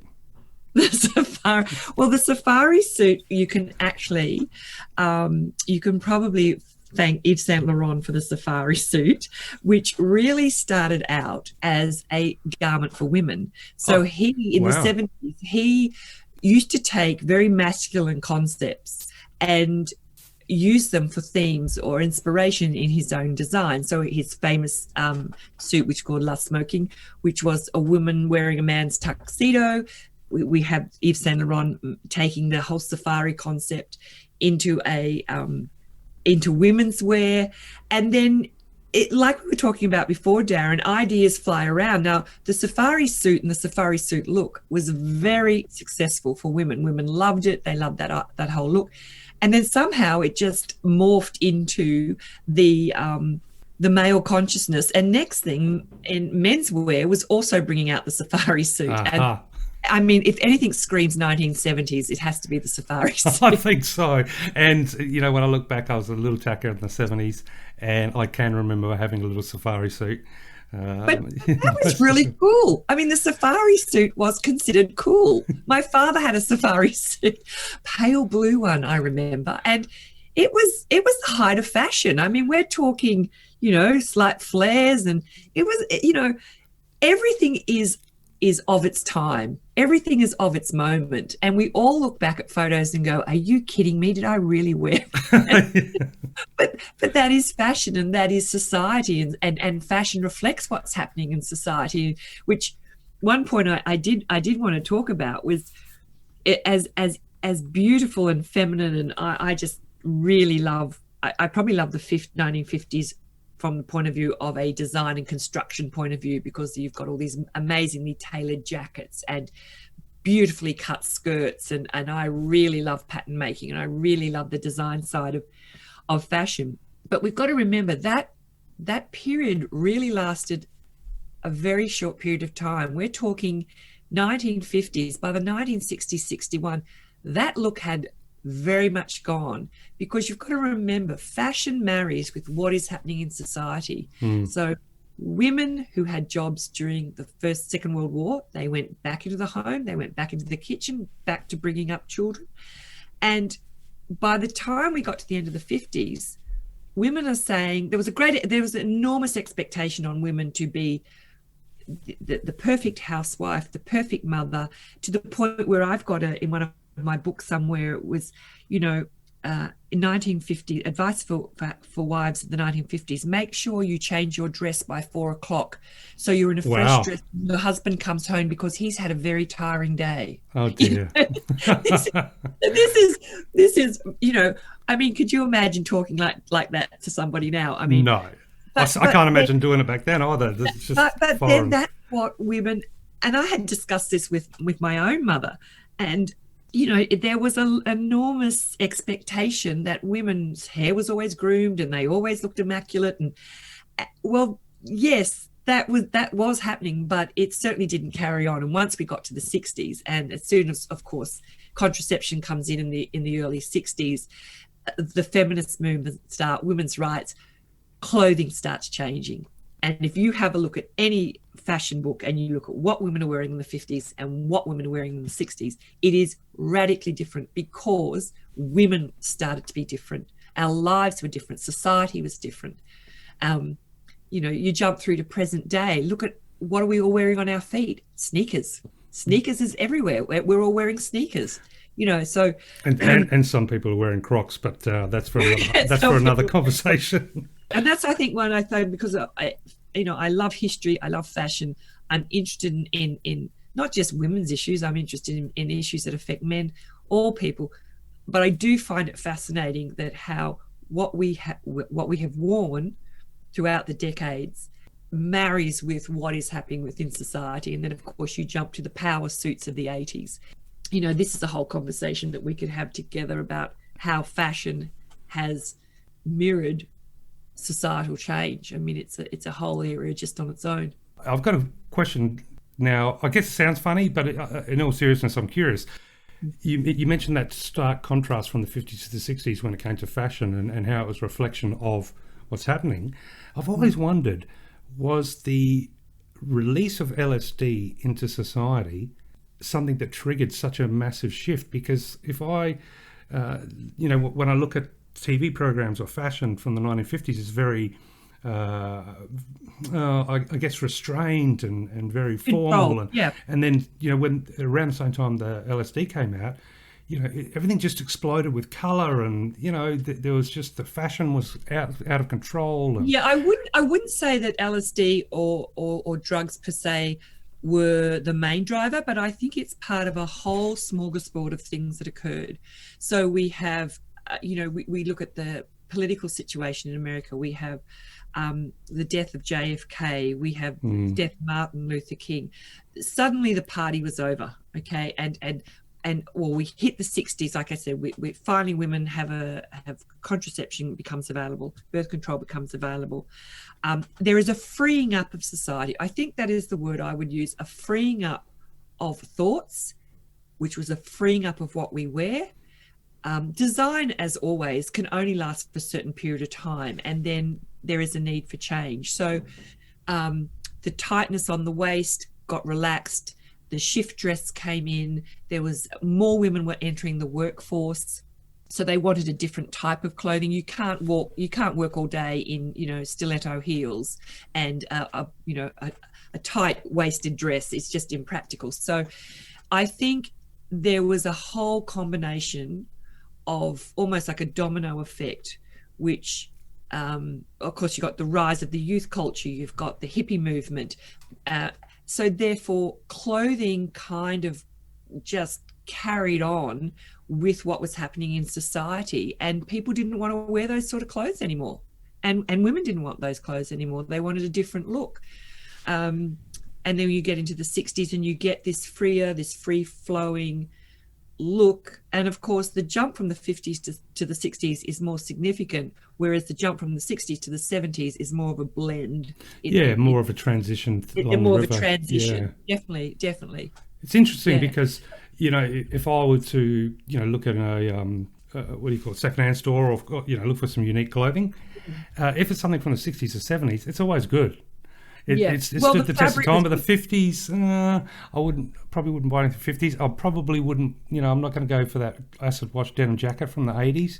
But for some reason, the 60s and 70s style, that's just stood the test of time, hasn't it? Well, the fabrics were usually beautiful fabrics, good quality. You're dealing with, lovely fabrics. And it was so beautifully made. This was the thing, beautifully made clothing. And also, too, people really looked after their clothes. This whole concept of disposable clothing, I mean, I've never understood that ever. Even if something is inexpensive, it doesn't need to be disposable. That's just ludicrous. I don't wear expensive clothing. I just look after my clothes, and I don't buy something to dispose of it. I buy something because I'd like to wear it, and I might not wear it. I might wear it for a few months, then I'll put it away, then I'll bring it out a bit later. But yeah, things lasted, and that's why there's some amazing, vintage clothing stores in Australia, and I love going to them because I just love looking at the quality of the clothing and the construction, and sometimes I find something that I find buy. A little treasure. Yes. Well, it's funny you mentioned how clothes really should be looked after and kept, and I know I've got a particular jacket that only comes out in winter, of course, for those month or so when it gets really cold, and I've had it for quite a while, a couple of years now. My wife's like, I think maybe you need a new jacket, and I was like, why? She's like, we've had that one for a while. I'm like, yeah, but that's because I like it. I don't need another one. So I like clothes that can, when you find something that's just perfect for you, then it's a keeper. So I don't. Oh, and I love always seeing every generation rediscovers the op shops and rediscovers secondhand, and it's fantastic. And I mean, you look now at how beautifully displayed a lot of the op shops are. I mean, I've been op shopping since I was 15, and they used to be, you'd have to wade through, piles of clothing. They were just all thrown in there. Well, the St. Vincent de Paul's or Lifeline are set up now like boutiques, and they're fantastic. They're well organised. The clothes are beautifully displayed. It makes shopping pleasurable, and particularly to think that you're helping a cause, you're helping a good cause. I all hail to the op shops. Oh yeah, I'm on board all the way with you on that one. I do like to, just pop in, and you never know what treasure you're going to find. A funky shirt, 70s shirt. Actually, interestingly, I have to tell you something. My son, last Christmas, came through. He lives up in Byron Bay, but he was down for Christmas, and he was absolutely over the moon. He said, "Mum, I've just been up to a Vinnie's, and one of your wedding dresses with your bridal wear label is in Vinnie's." Oh, wow.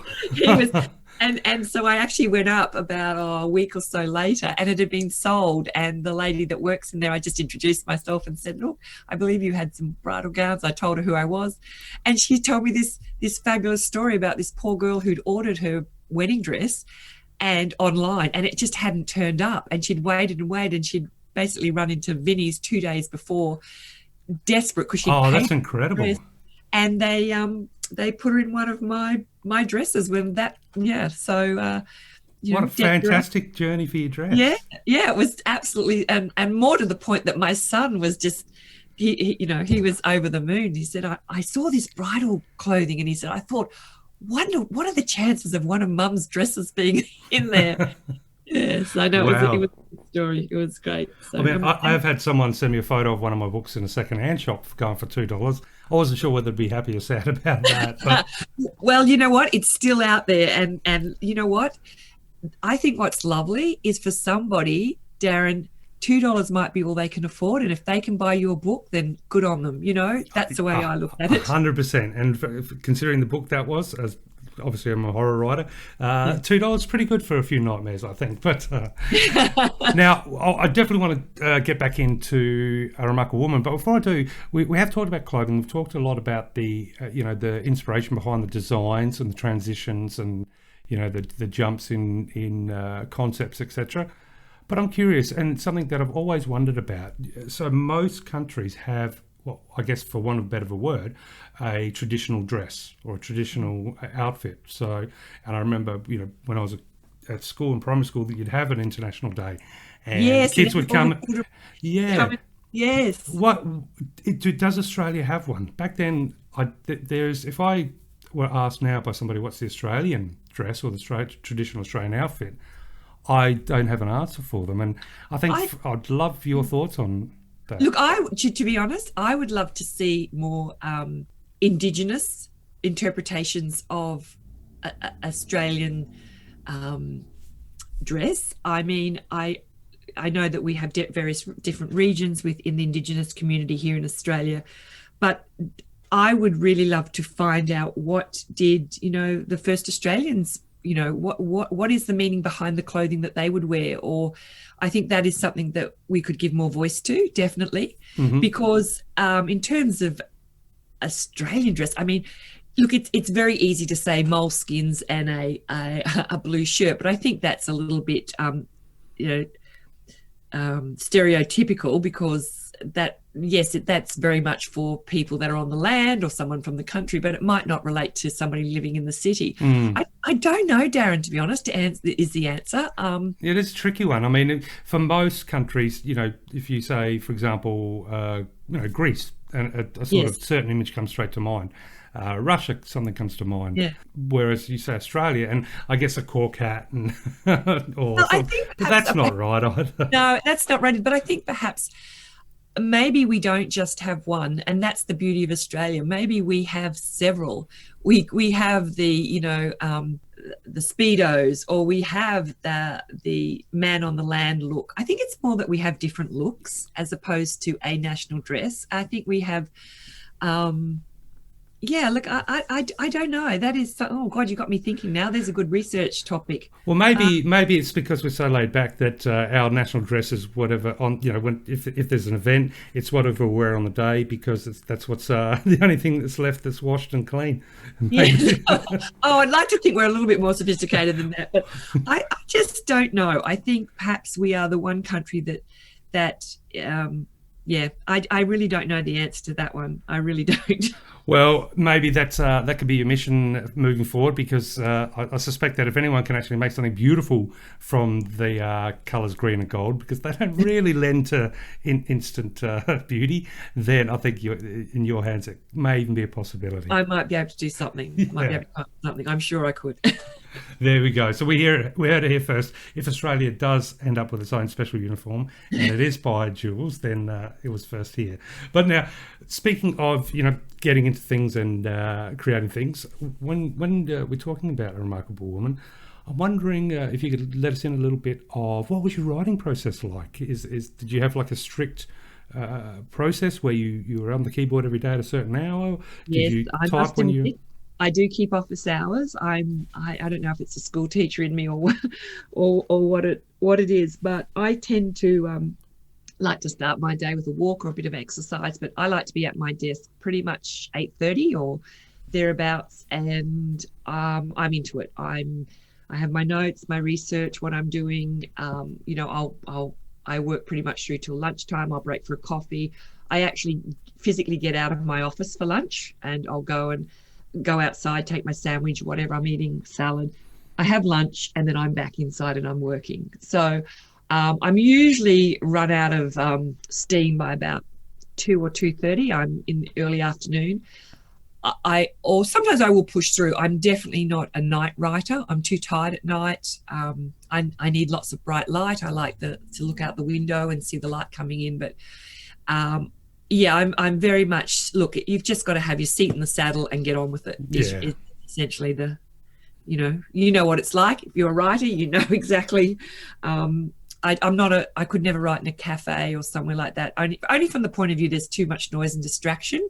It's not like I need the silence of a library or anything, but I just find I like to be at my desk. I've got all my resources. I've got all my books around me, computers and things like that. So, that's pretty much me. And once I get into a writing phase, I don't pick up a phone. I try not to have too many interruptions, because, as you know, so easily you think it's 10 o'clock in the morning and next thing it's 1 o'clock and you've taken phone calls and you've returned emails and all that sort of thing, and it's just eaten into your writing. When I'm really writing, I mean really actually working on a manuscript, this is, as opposed to, say, doing research or making research notes or plotting or something. But the writing process, I'm pretty focused. Structured, yeah. I like to think of my desk and the way I've set it up, in my head, I consider it my little spaceship cockpit.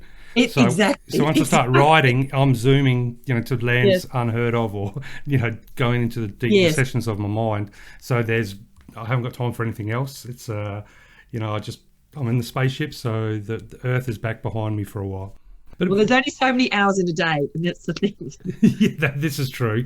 Yes, especially in winter when it feels like there's less hours for some reason. But you've obviously been writing for quite a while, and this whole journey has already brought you to the fantastic Remarkable Woman about to be launched on the 28th. I'm just wondering, when it comes to the writing aspect, the physical side of things, is there anything on this journey that you've learned that came as a bit of a surprise when, as far as the craft of writing? And perhaps something that you wish you knew, and that you've learnt now that you wish you knew when you started writing. I think the one thing definitely is a lot of writers or people that are starting out get told, "Oh, just get it down, just get it down." You can waste a lot of time just getting it down, and suddenly you've got 5,000 words of absolute junk. The thing I have learned is take your time. Really. For me, this is my method. So, everyone's different, but I feel it's more productive to take your time. I read over, when I've written a chapter, I go back, I read it, and I tend to work on it as I go, as opposed to just throwing it all down. Because sometimes throwing it all down, I kind of started doing that, and then it just took so much time to go back and change and correct. So I guess I'm just a bit more conscious of what goes on the page now. I try to be more thoughtful about my word choice, my sentence structure, my paragraphing, how I'm actually writing, so that I'm actually putting down a better quality product on the page than just getting it all down and then trying to have to sort through the mess. That's the one thing I definitely feel I've learned, or a process. Yeah, I'm glad you said that, because it is true that for a lot of people, the advice is just get it down, which I think could work for a lot of people too. But and you mentioned that you're not one to drag your laptop and try and write in a cafe or something. But I think from my perspective, the getting down part is true in one sense, but also your approach is very important as well. And I like to work on something in my mind. So I always think you've got two tools. You've got your computer, and then you've got your imagination. Once you start working on a story in your mind, it is an organic living thing in there. Oh, totally. And that's what, with Remarkable Woman, this story sat with me for about 5 years. I had this idea and I wanted to bring it all together. And so because I am such a visual person, I almost see this like a movie in my mind. So that's how I see, and I build scenes. So when it came to writing this, it was so formed in my mind that when I put it down on the page, it just absolutely flowed. I didn't have any trouble getting the story down, because to me, I'd live with the characters. I'd evolved the characters. I'd evolved the plot and the arc and what was going to happen. That's not to say certain things didn't evolve. I have one character called James Carmody who literally walked onto the page. I'm writing and he came out of nowhere. His whole personality and character, he just literally walked onto the page. So I think for me, whilst I am definitely a planner and I like to plan and know where I'm going with my story, it's not that rigid that I'm still flexible with what happens with the story, or I'm not afraid to read over something and go, no, that's just not convincing. I'm not. If I can't convince myself, then I don't expect my reader to be convinced. Yeah, fair point. Yeah, and you're right. Sometimes the characters just take over, or the story itself, because it's live and organic, will usher in a character or a particular story element or a location or an incident that was never, in the thought process at the time. So, and it's such a magical little part of the writing. It's funny because I've discussed this with my publisher Claire Craig quite a bit, and I was talking about the synergy or similarities between fashion and writing. And the one thing in fashion, you've got to be prepared if you're designing or you're working on a range. If something's not working, you've got to be able to say, that's not working. We need to put it aside and move on with something else. And that is very much with writing. You can convince yourself that a character is convincing, or the scene is needed, or I better go with this plot. But if it's not working, and this is my advice to anyone that is writing, if it is not working, do not be afraid to get rid of it. The worst thing you can do for your writing is to hang on to a concept that you're trying to make it work, it's not failure. It's just the creative process. Put it aside and go, no, I'm going to just do something different, because that can really slow your writing down and really detract from the quality of your work if you're not prepared to discard stuff that isn't right.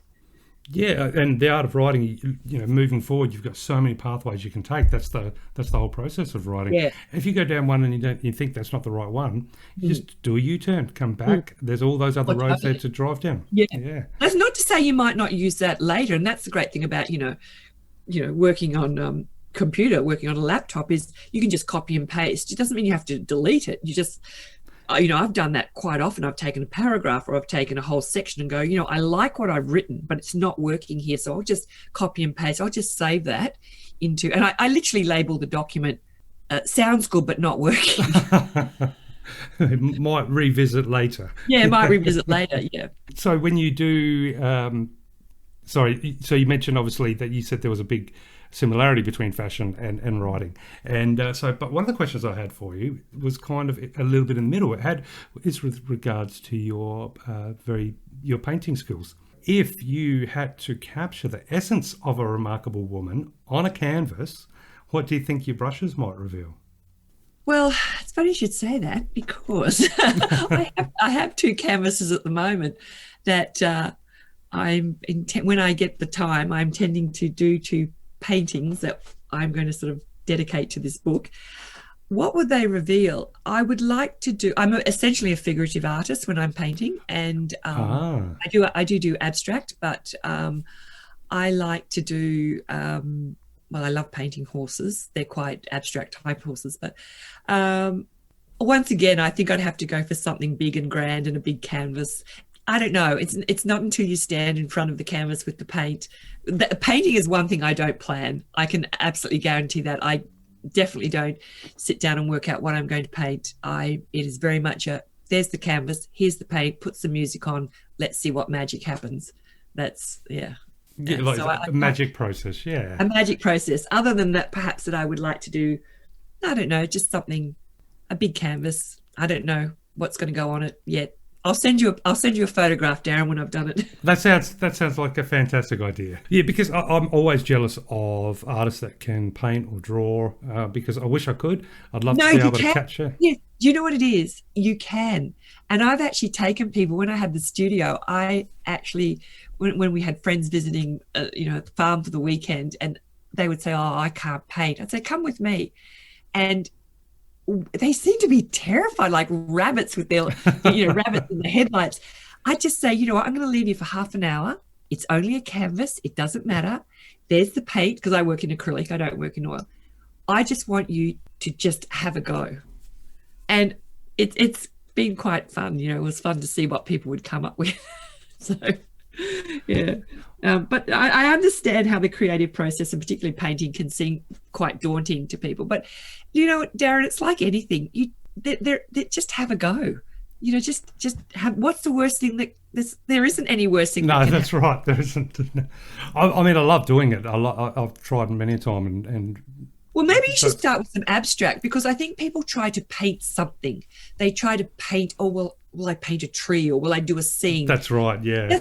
An abstract is just abstract. It doesn't have to be anything or mean anything.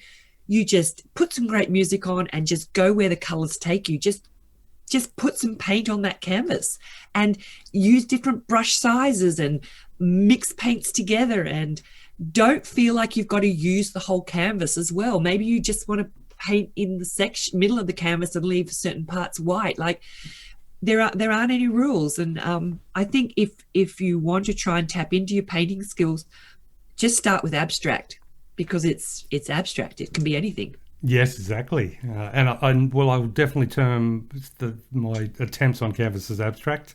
I wouldn't call it anything else. But there is something very relaxing and zen-like with when brushing and painting, and watching the colours emerge. I think it's fantastic. But when I see really good artists, I get jealous, because obviously I'm trying to paint pictures with words, and I spend, like any writer does, they spend a lot of time putting together a book, and that's a moving journey, a moving picture, a moving emotions that you want to share. And then I see an artist, an artist someone who say someone like Ben Quilty, whose work I absolutely love. He didn't arrive at where he is within 5 minutes. It's like that when people say, "Oh, you're clever," and I always think, well, yes, there's an element of having a push towards a certain thing, be it music or art, but a musician, a painter, a writer, a great cook, somebody that, I don't know, rides horses beautifully, pick anything. It never just happens. It's an accumulation of knowledge and learning and time. So when you're looking at that artist and you're thinking, oh my God, aren't they amazing? They're probably looking at you thinking, how on earth does he put words on a page? So we all have our skill set, and I don't think anyone gets to their skill set quickly or easily. No, not at all. I think it's the journey, and that's what's so exciting. That's what makes it, life exciting. And that's what makes art so exciting, because there may be a particular theme, and it can be expressed through a song, or that emotional thing can be expressed through a story on page. It can be expressed in food even, or in fashion. It can be expressed in paintings.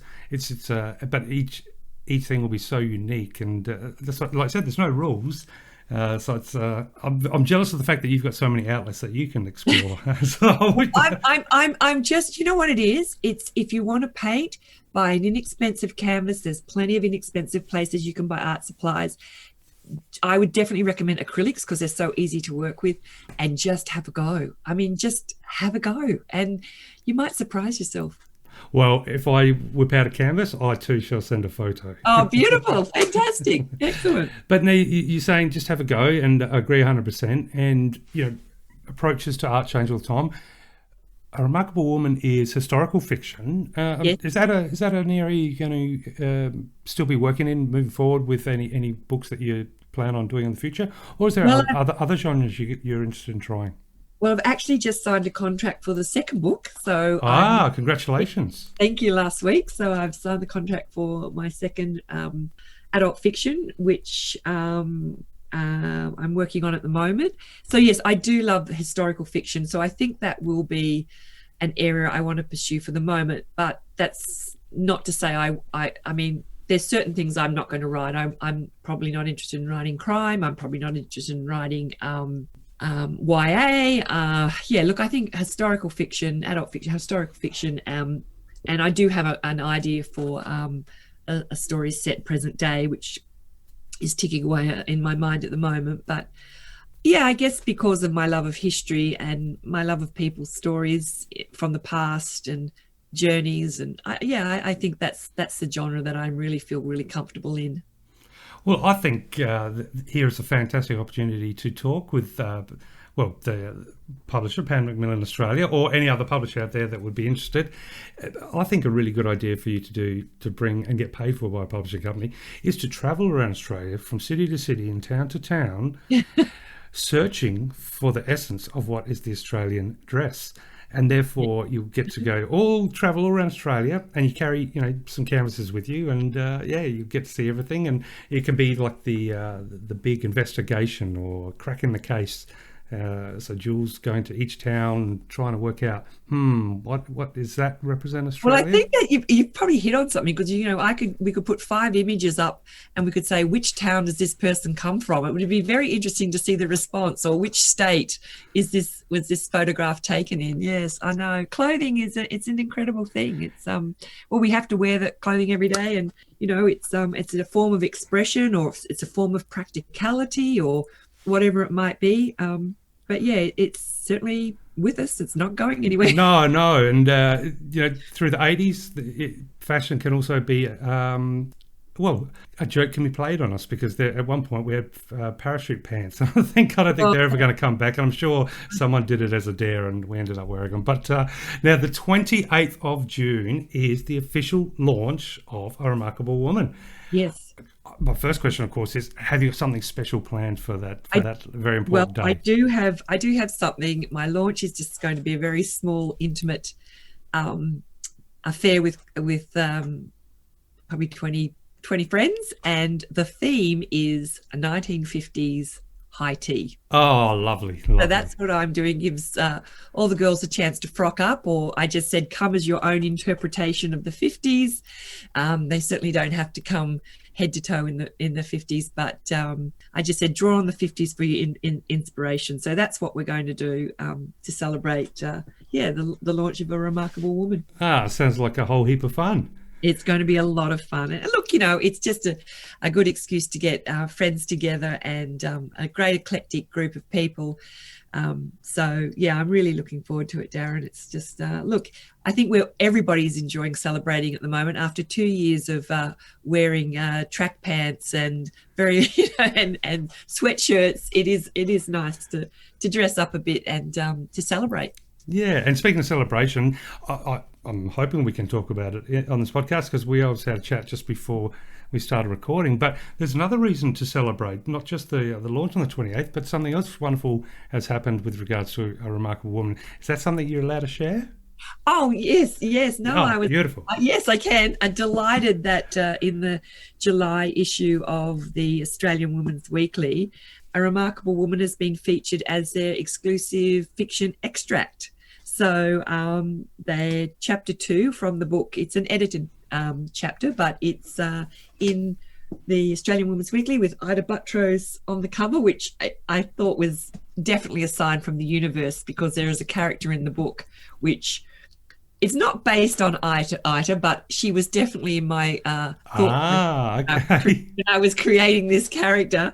So yes, I was delighted that Pan Macmillan, Candice Wyman from Pan Macmillan, was able to find a place for me in the Australian Women's Weekly in the July issue. So I was absolutely thrilled. That was a real coup. Yeah, that's incredible. So congratulations on that. Obviously, it's going to reach so many readers. So that's a really great opportunity to share A Remarkable Woman. Now, with regards to, obviously, you've got a really good relationship with Pan Macmillan Australia, and it's going to be an amazing launch. I know that you mentioned that the first book launch happened just at the start of COVID, so hopefully this one is going to be a million times better, which I'm sure it will be. What sort of marketing strategies have you got for the sort of near future?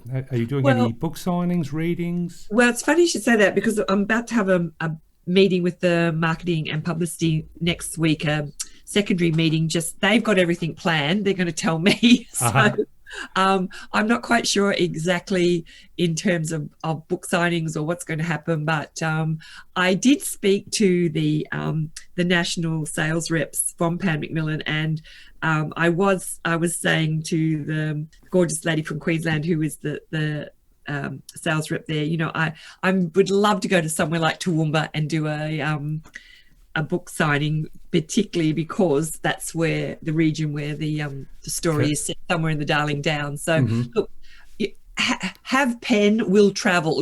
Oh, that'd be fantastic, wouldn't it? I'm happy to go. And look, any excuse to go somewhere. I love Australia so much, and I love going anywhere in our country, and particularly going to the country, any getting out of the cities and stuff like that, anywhere really. So I'll keep you posted. I'll let you know. But yeah, of course, and hopefully, A Remarkable Woman is that doorway to a lot of different travel and seeing and meeting new people and new locations and visiting stunning places around Australia. I still think you should also convince them to pay for a book where you just travel looking for the Australia, because then you get really get to go travelling and go to all the little towns. But no, that is fantastic. The Woman's Weekly article, that's amazing. The big launch on the 28th. For readers out there that I'm sure will want to check out A Remarkable Woman, where can they find it? What's the quickest and best way to purchase it? Well, probably the best way is they can simply Google, A Remarkable Woman. They can go to the Pan Macmillan Australia website. It's available through, all the major bookstores. And of course, I'm always championing small bookshops as well. So I think it's available through Booktopia as well. So look, there's not much you can't find out on the internet. So. This is true. And of course, we're going to have links in the show notes. So there is no way of not finding it. And what about for people that want to learn a little bit more about yourself and follow what might be happening? Well, they can go to my website, which is julesvanmil.com.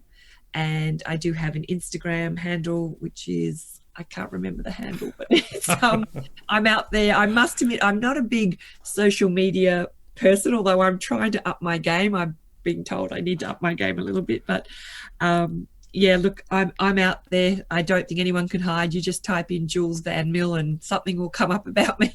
I'm sure. One thing I can say is thank you so much for chatting with me and for being a part of the Australian Book Lovers podcast. Absolutely amazing. I know we covered a lot of fashion there, so and for me that was really interesting because fashion is not something I'm I wouldn't say is in my wheelhouse. Come see me on a weekday now that I work from home. You'll probably agree at any time. But no, it was fascinating, and I just want to wish you all the very best for the launch of A Remarkable Woman. And thanks, Darren. Congratulations again on the article.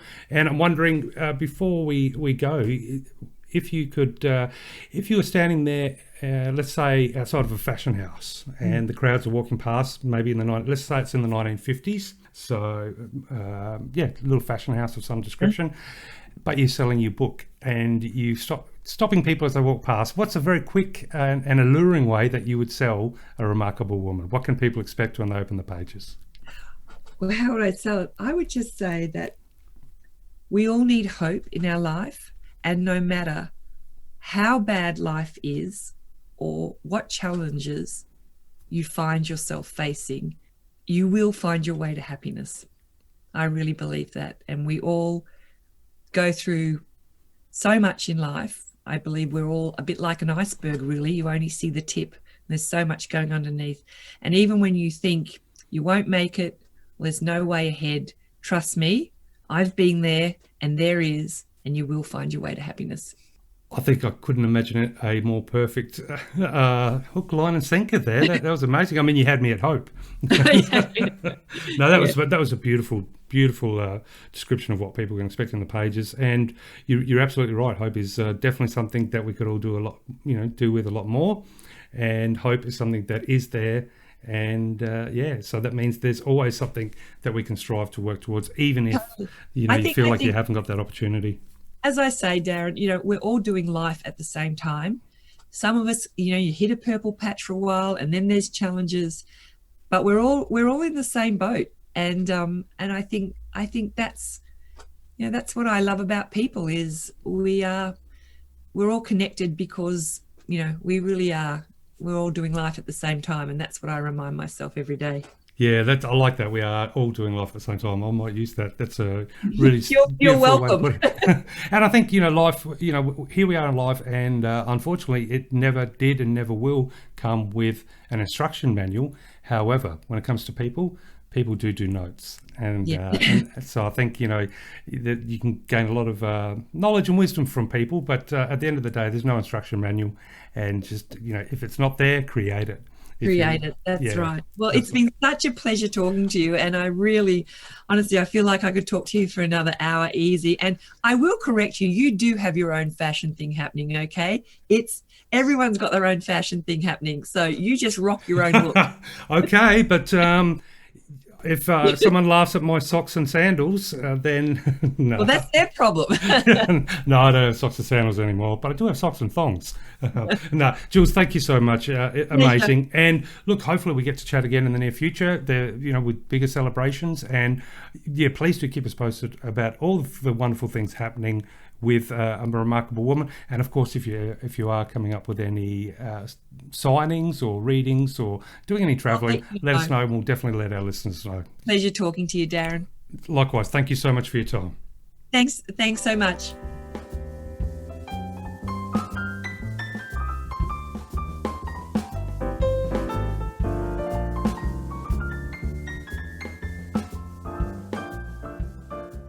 Well, you covered a lot of ground. What a fantastic chat. And thank you so much to Jules Van Mil for sharing all of that journey and all of the writing and everything about being a fashionista and an artist and all that creative input.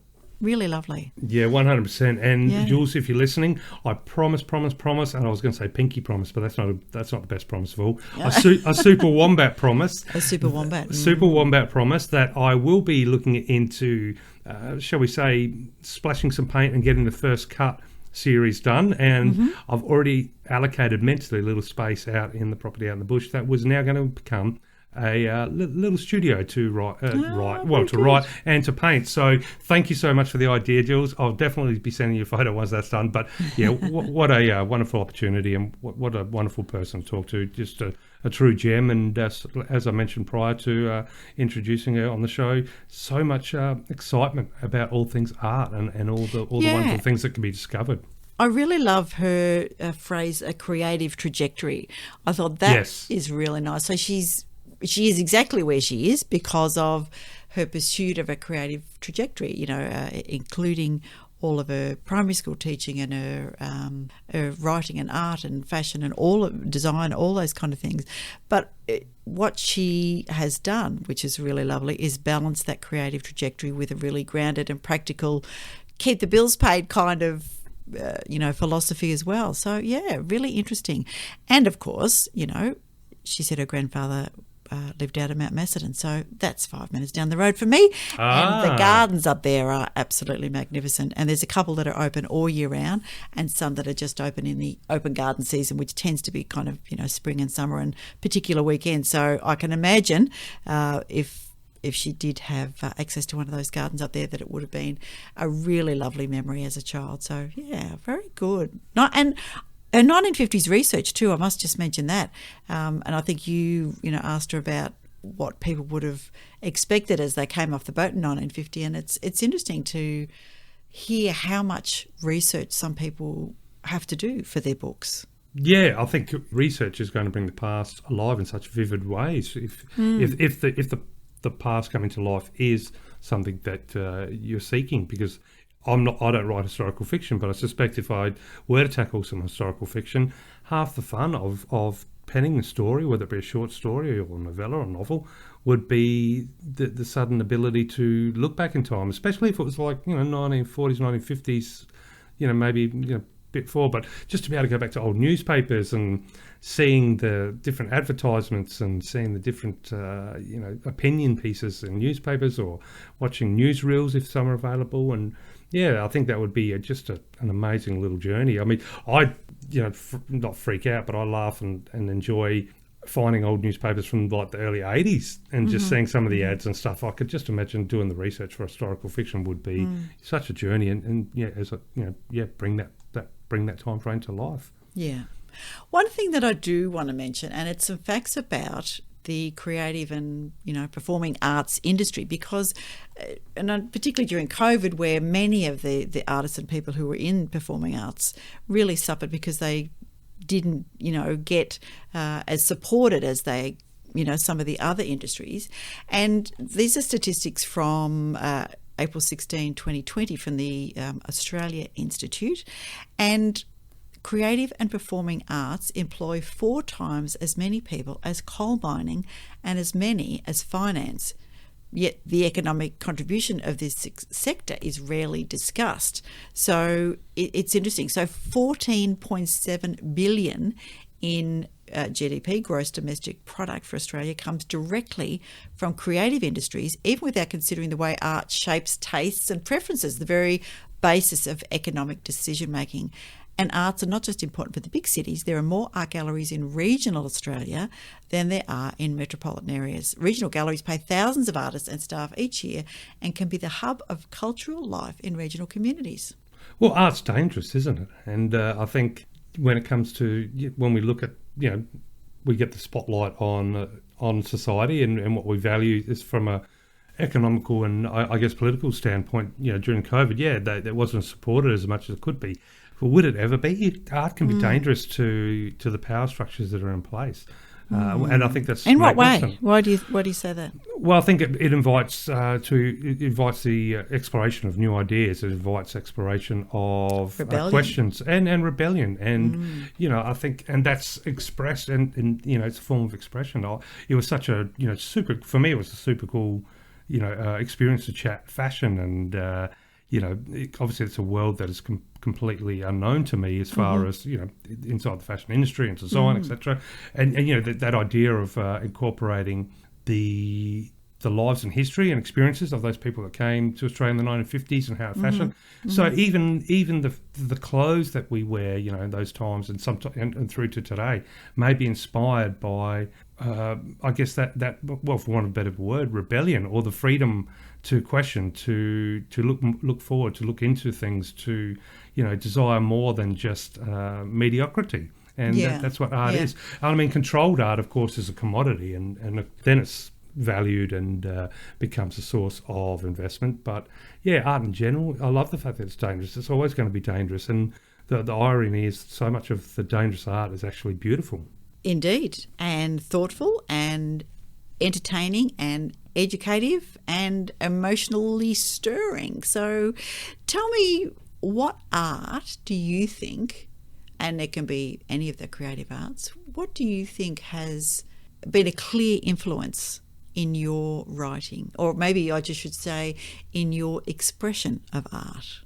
Well, cinema, one, of course. And I could have probably picked that one, I fell into that. Oh, what was I thinking, asking? I should have asked myself first. I say cinema, but books are my true love and were my true love. Yeah. Cinema was a case of, they're like the fast food little treat. Because to me, the cinema, horror cinema, which I grew up loving from a little kid, that's just a quick little visual version of a book. I still prefer reading the book, but to see if cinema. But then and of course that cinema was dangerous, just like the horror books were dangerous back in the day, and rock music, something that, or heavy metal, I think is proven to be a huge inspiration, mainly because it's ironic because you got the whole cliche of laying in the bedroom, putting the record on and kicking back with the headphones or listening to stereo and listening to the album. It's you just do it alone, but it's amazing the amount of listeners that can be gained from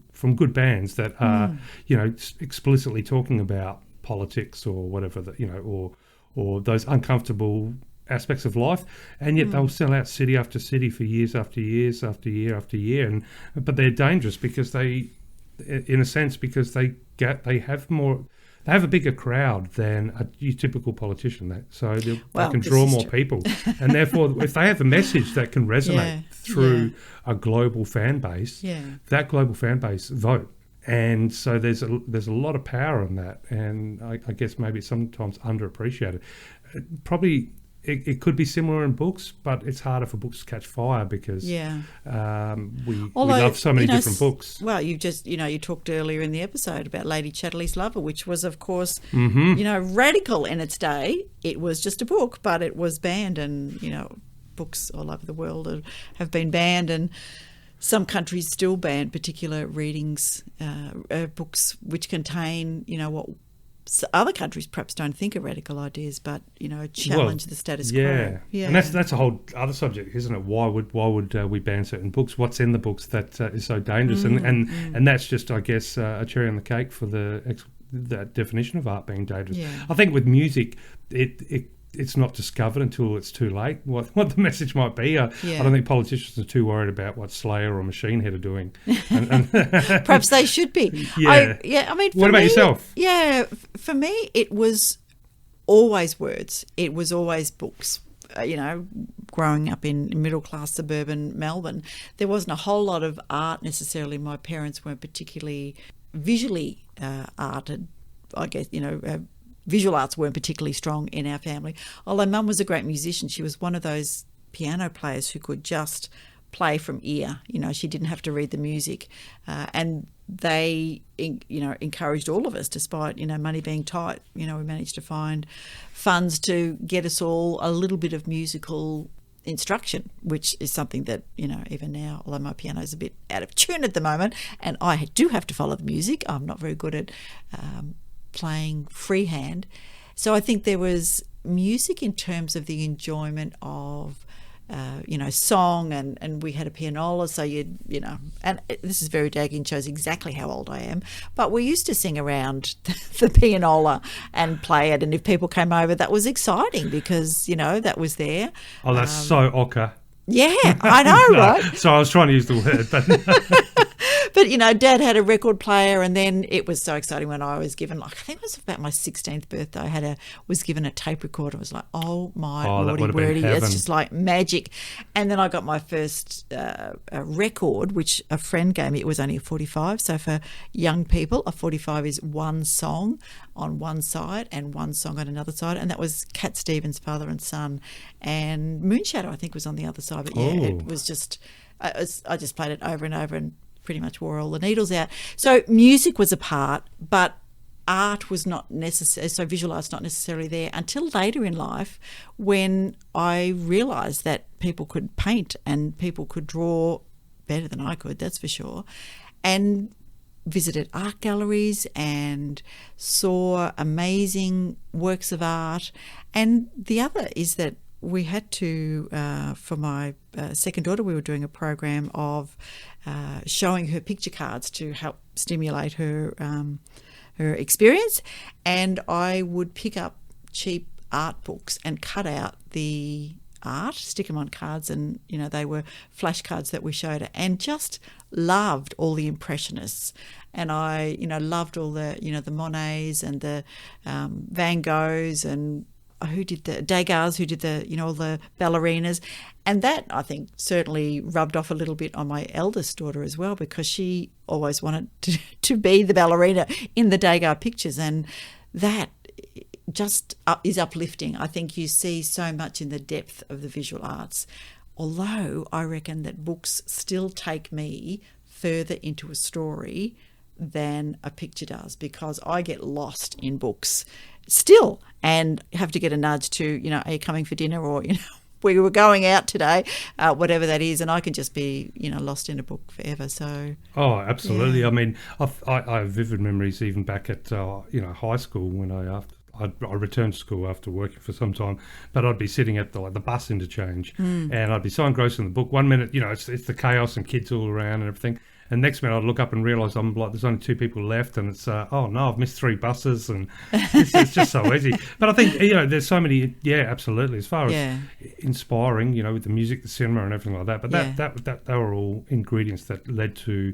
that leads to eventually writing and reading. I love it. And when it comes to music, very quickly, I think, if we want to underestimate the power of music, well, in the wrong hands, you get, think of one story.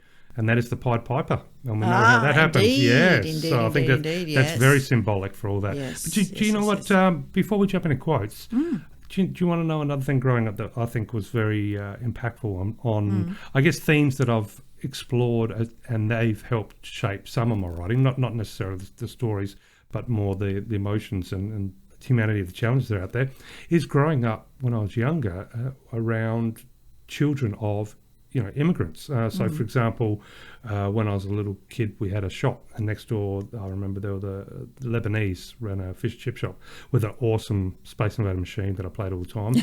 Oh, the memories! But little things like playing with their kids and them showing me the shrapnel, the bomb shrapnel wounds on their back, and I think I was like 8, or with my Vietnamese friends, and then seeing the different culture there when I go for dinner there when I was like 9 years old, and then you got my Greek friends, and then the Italian friends, and the Polish friends, and it was that all of those different. I guess it's cemented from a young age, just the wonders that come with the differences. And for me, that was the foods and the dialogue and some of the stories they had to tell from their homeland. And so and drawing it back full circle, I could just imagine someone like Jules being able to look back in time and seeing that her medium at that time being fashion as being such a huge thing, to see the effect of those stories come through in the way that we dress as Australians and how that shifted moving forward. So it's very interesting. It is interesting. And look, we will have a review of A Remarkable Woman by Jules Van Mil. One of our little posse of book reviewers is going to give us an audio review, not in this episode. She's had some house moving, I won't say problems, because she's found a new place, so that's a good thing. So I thought it might be good to just hear a couple of quick reviews of Jules's book, and I know you talk about it during the interview, but yeah, 1950s is very different from the chic atelier of Dior where Avril once worked, but she's determined, courageous and resourceful. So A Remarkable Woman by Jules Van Mil, and this is a quote from Tanya Blanchard. A glorious nod to the strong migrant women who made their mark on the place they chose to call home, Australia. A fascinating look at the burgeoning cultural and fashion scene of Melbourne in the 1950s, set against the vast, rugged and magnificent landscapes of Queensland's Darling Downs and the quintessential Australian experience of life on the land. And this from Sally Hepworth, a love letter to the pioneering women of the last generation, rich with its historical setting and enticing cast of characters. And of course, we do have, thanks Jules very much, and to your publishers, Pan McMillan, we do have a paperback copy of A Remarkable Woman to give away. And that will go out in the very next newsletter when I get that written. So stay tuned, anyone who loves historical fiction, and jump into the competitions and get yourself a copy of A Remarkable Woman. And definitely, if you want to learn a little bit more or hear a little bit more about Jules as she celebrates the launch of the new book, the July edition of the Woman's Weekly, of course, as we mentioned in the interview, very good. Yes, that's right. Has a huge feature on Jules, which is very exciting and very cool. So, grab a copy of that and you can delve into a little bit more. And so between our very lucky interview and between the conversations she's had with the staff at Women's Weekly that you'll have the pleasure of reading in the July issue, I'm sure you'll be enticed 100% truly to go and grab a copy of A Remarkable Woman. So, yeah, Indeed, definitely. indeed. It's getting exciting. Having exciting. authors talk about upcoming releases, and yes, we've got short stories coming, and even more exciting is we get to chat about quotes. And when it comes to quotes, this time I've had a little bit of fun, I suppose, but my quotes, of course, are based around a little bit of fashion and something that, one of the quotes I thought was really nice, and I think I'm gonna own it, I think. Okay. But yeah. Right, so, did you want to start, or do you want me to start? You can start. It sounds like they're going to be interesting. Okay, well, the first quote I've got is from a lady called Diana Vreeland. Now, Diana may be a name recognisable in the fashion world. I'm not too sure. But her quote is, "We all need a splash of bad taste. It's hearty, it's healthy, it's physical. I think we could use more of it. No taste is what I'm against." Yeah. So. As a child who grew up in the 70s and 80s and, as a young woman there, that was probably the highlight of my fashion career. But, now I'm definitely going for comfort, there we go. 3 decades later. Yeah, and my shocking taste in fashion, I can now say, no, it's hearty, it's healthy, and it's physical. Yeah, very good, very good. No, so I like that, but I like the idea that no taste is what I'm against. There you go. So bad taste is better than nothing. Well, my quotes were a little bit more towards the creative and the sharing and the influences of art and those kind of things. So this is from Tara Lever, who's an artist, teacher and creative encourager living by the sea in Cornwall in the UK. And I read a little blog of hers, which, basically was about, being influenced by artists and gradually finding her own style. And she says, learning what you don't love can be just as useful as learning what you do. Oh, definitely. Yes. I thought, never a truer word was said. Yes, because you may not like it, you may not need it until you need it, or need with regards to that knowledge. And you never know when you need knowledge that you didn't want to learn. So that's what makes the world so prickly. Yes. Definitely. Yeah, so there you go. So thank you, Tara. What else have you got for us? It's a very short one, and my second quote is from a gentleman called Bill Cunningham, and the quote is, "Fashion is the armour to survive the reality of everyday life." Yeah. Interesting. Well, I think fashion, when because obviously, unless you're just grabbing your shirt, pants, whatever in the dark and going out, which has been done before many times on my behalf, because you're in a rush and it's. But in general, regardless of what the day is in store, what you put on can sort of make you feel good. If you got your lucky shirt, your comfy pair of jeans, or when I'm working in offices, I like my good jacket. Or went back when I was working in banking, I had to wear a tie. So I would, similar to what you said, learn to love, learn to, what is it? Love to learn what you don't like. So yes, learn what you don't love. Yeah, that's what I mean. Yeah. So I became a collector of ties to combat that. And then, of course, so that became fun of going, well, what tie will I wear today? And that reflected the mood that I was in. And I guess that's what clothes can do, can't they? They can try and help cement the mood you'd like to open the door and approach the world with. And of course the world comes at you with 1,000 different armies, so the armour has to be pretty strong, and it doesn't always survive, but it still feels good to walk out with some kind of mood plan, which is, because there's definitely a mood that is projected and to yourself or enhanced to yourself and projected to the world. If you go out, for example, in your tracksuit pants and Ugg boots, it tells the world, don't even worry about trying. I'm relaxed. There's I'm not battling. If you got your power suit, and then you got your parachute pants, which I have not seen come back yet, and I think that is a miracle, because we've had lots of fashion come back, and obviously there's cycles, and still no. I won't say the nickname that we used to have for parachute pants, but. And interestingly, anyway. I haven't seen, in this era of recycle, I've never seen treads come back. I don't know whether you had treads, but treads were tyres. Their soles were tyres, and the top was suede, woven kind of into this kind of sandally thing, but they were monstrous thing, but everybody had them.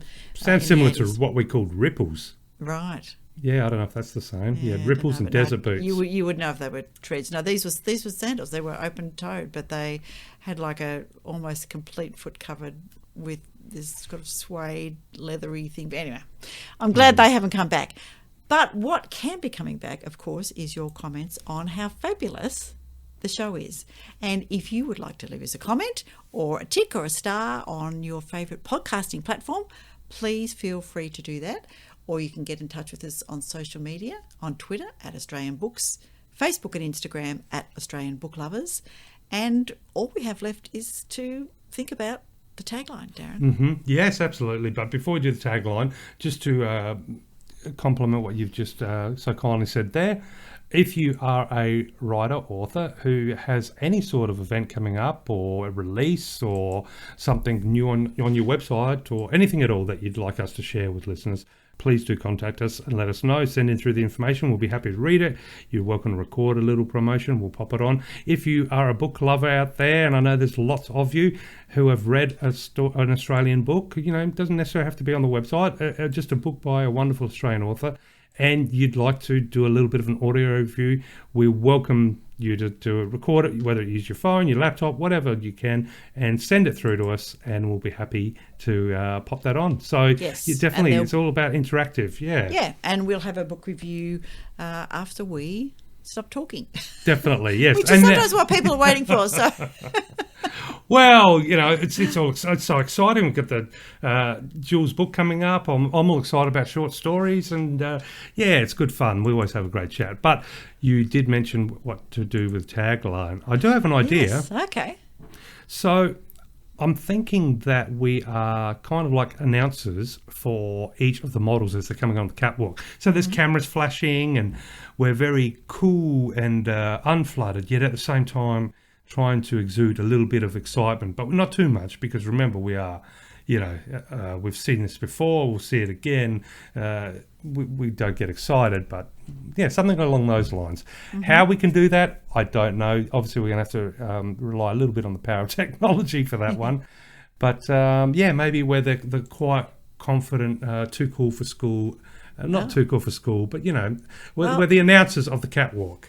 Yeah, well, that's going to be tricky because I was never too cool for school. I was always the nerd in a corner reading a book, but I had a glow-in-the-dark Ghostbusters T-shirt, so I don't think I have any more coolness than any most people out there. But no, we'll give it a shot.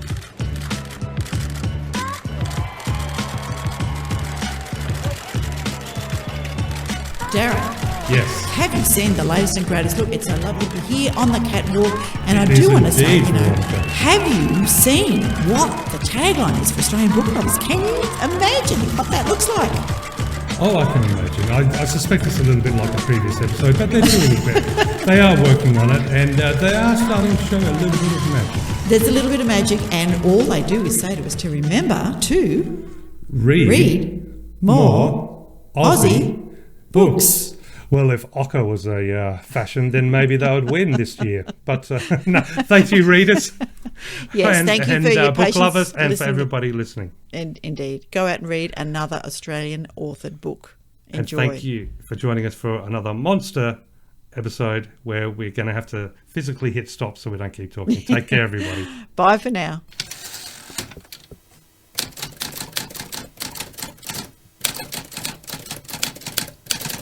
The Torrent by Danuka Mackenzie.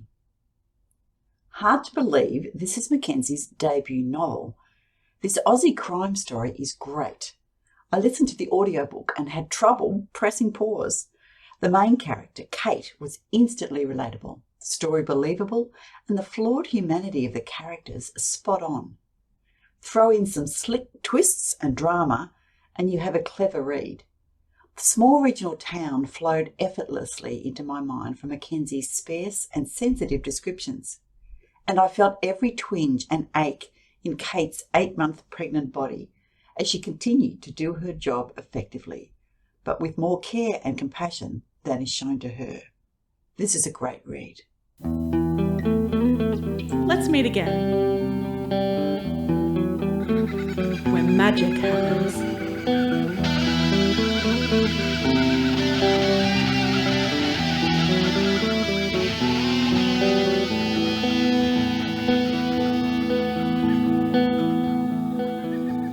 Australian Book Lovers acknowledges First Nations peoples and recognises their continuous connection to country, community and to culture. We pay our respects to elders past, present and emerging, and honour the sharing of traditional stories passed down through generations.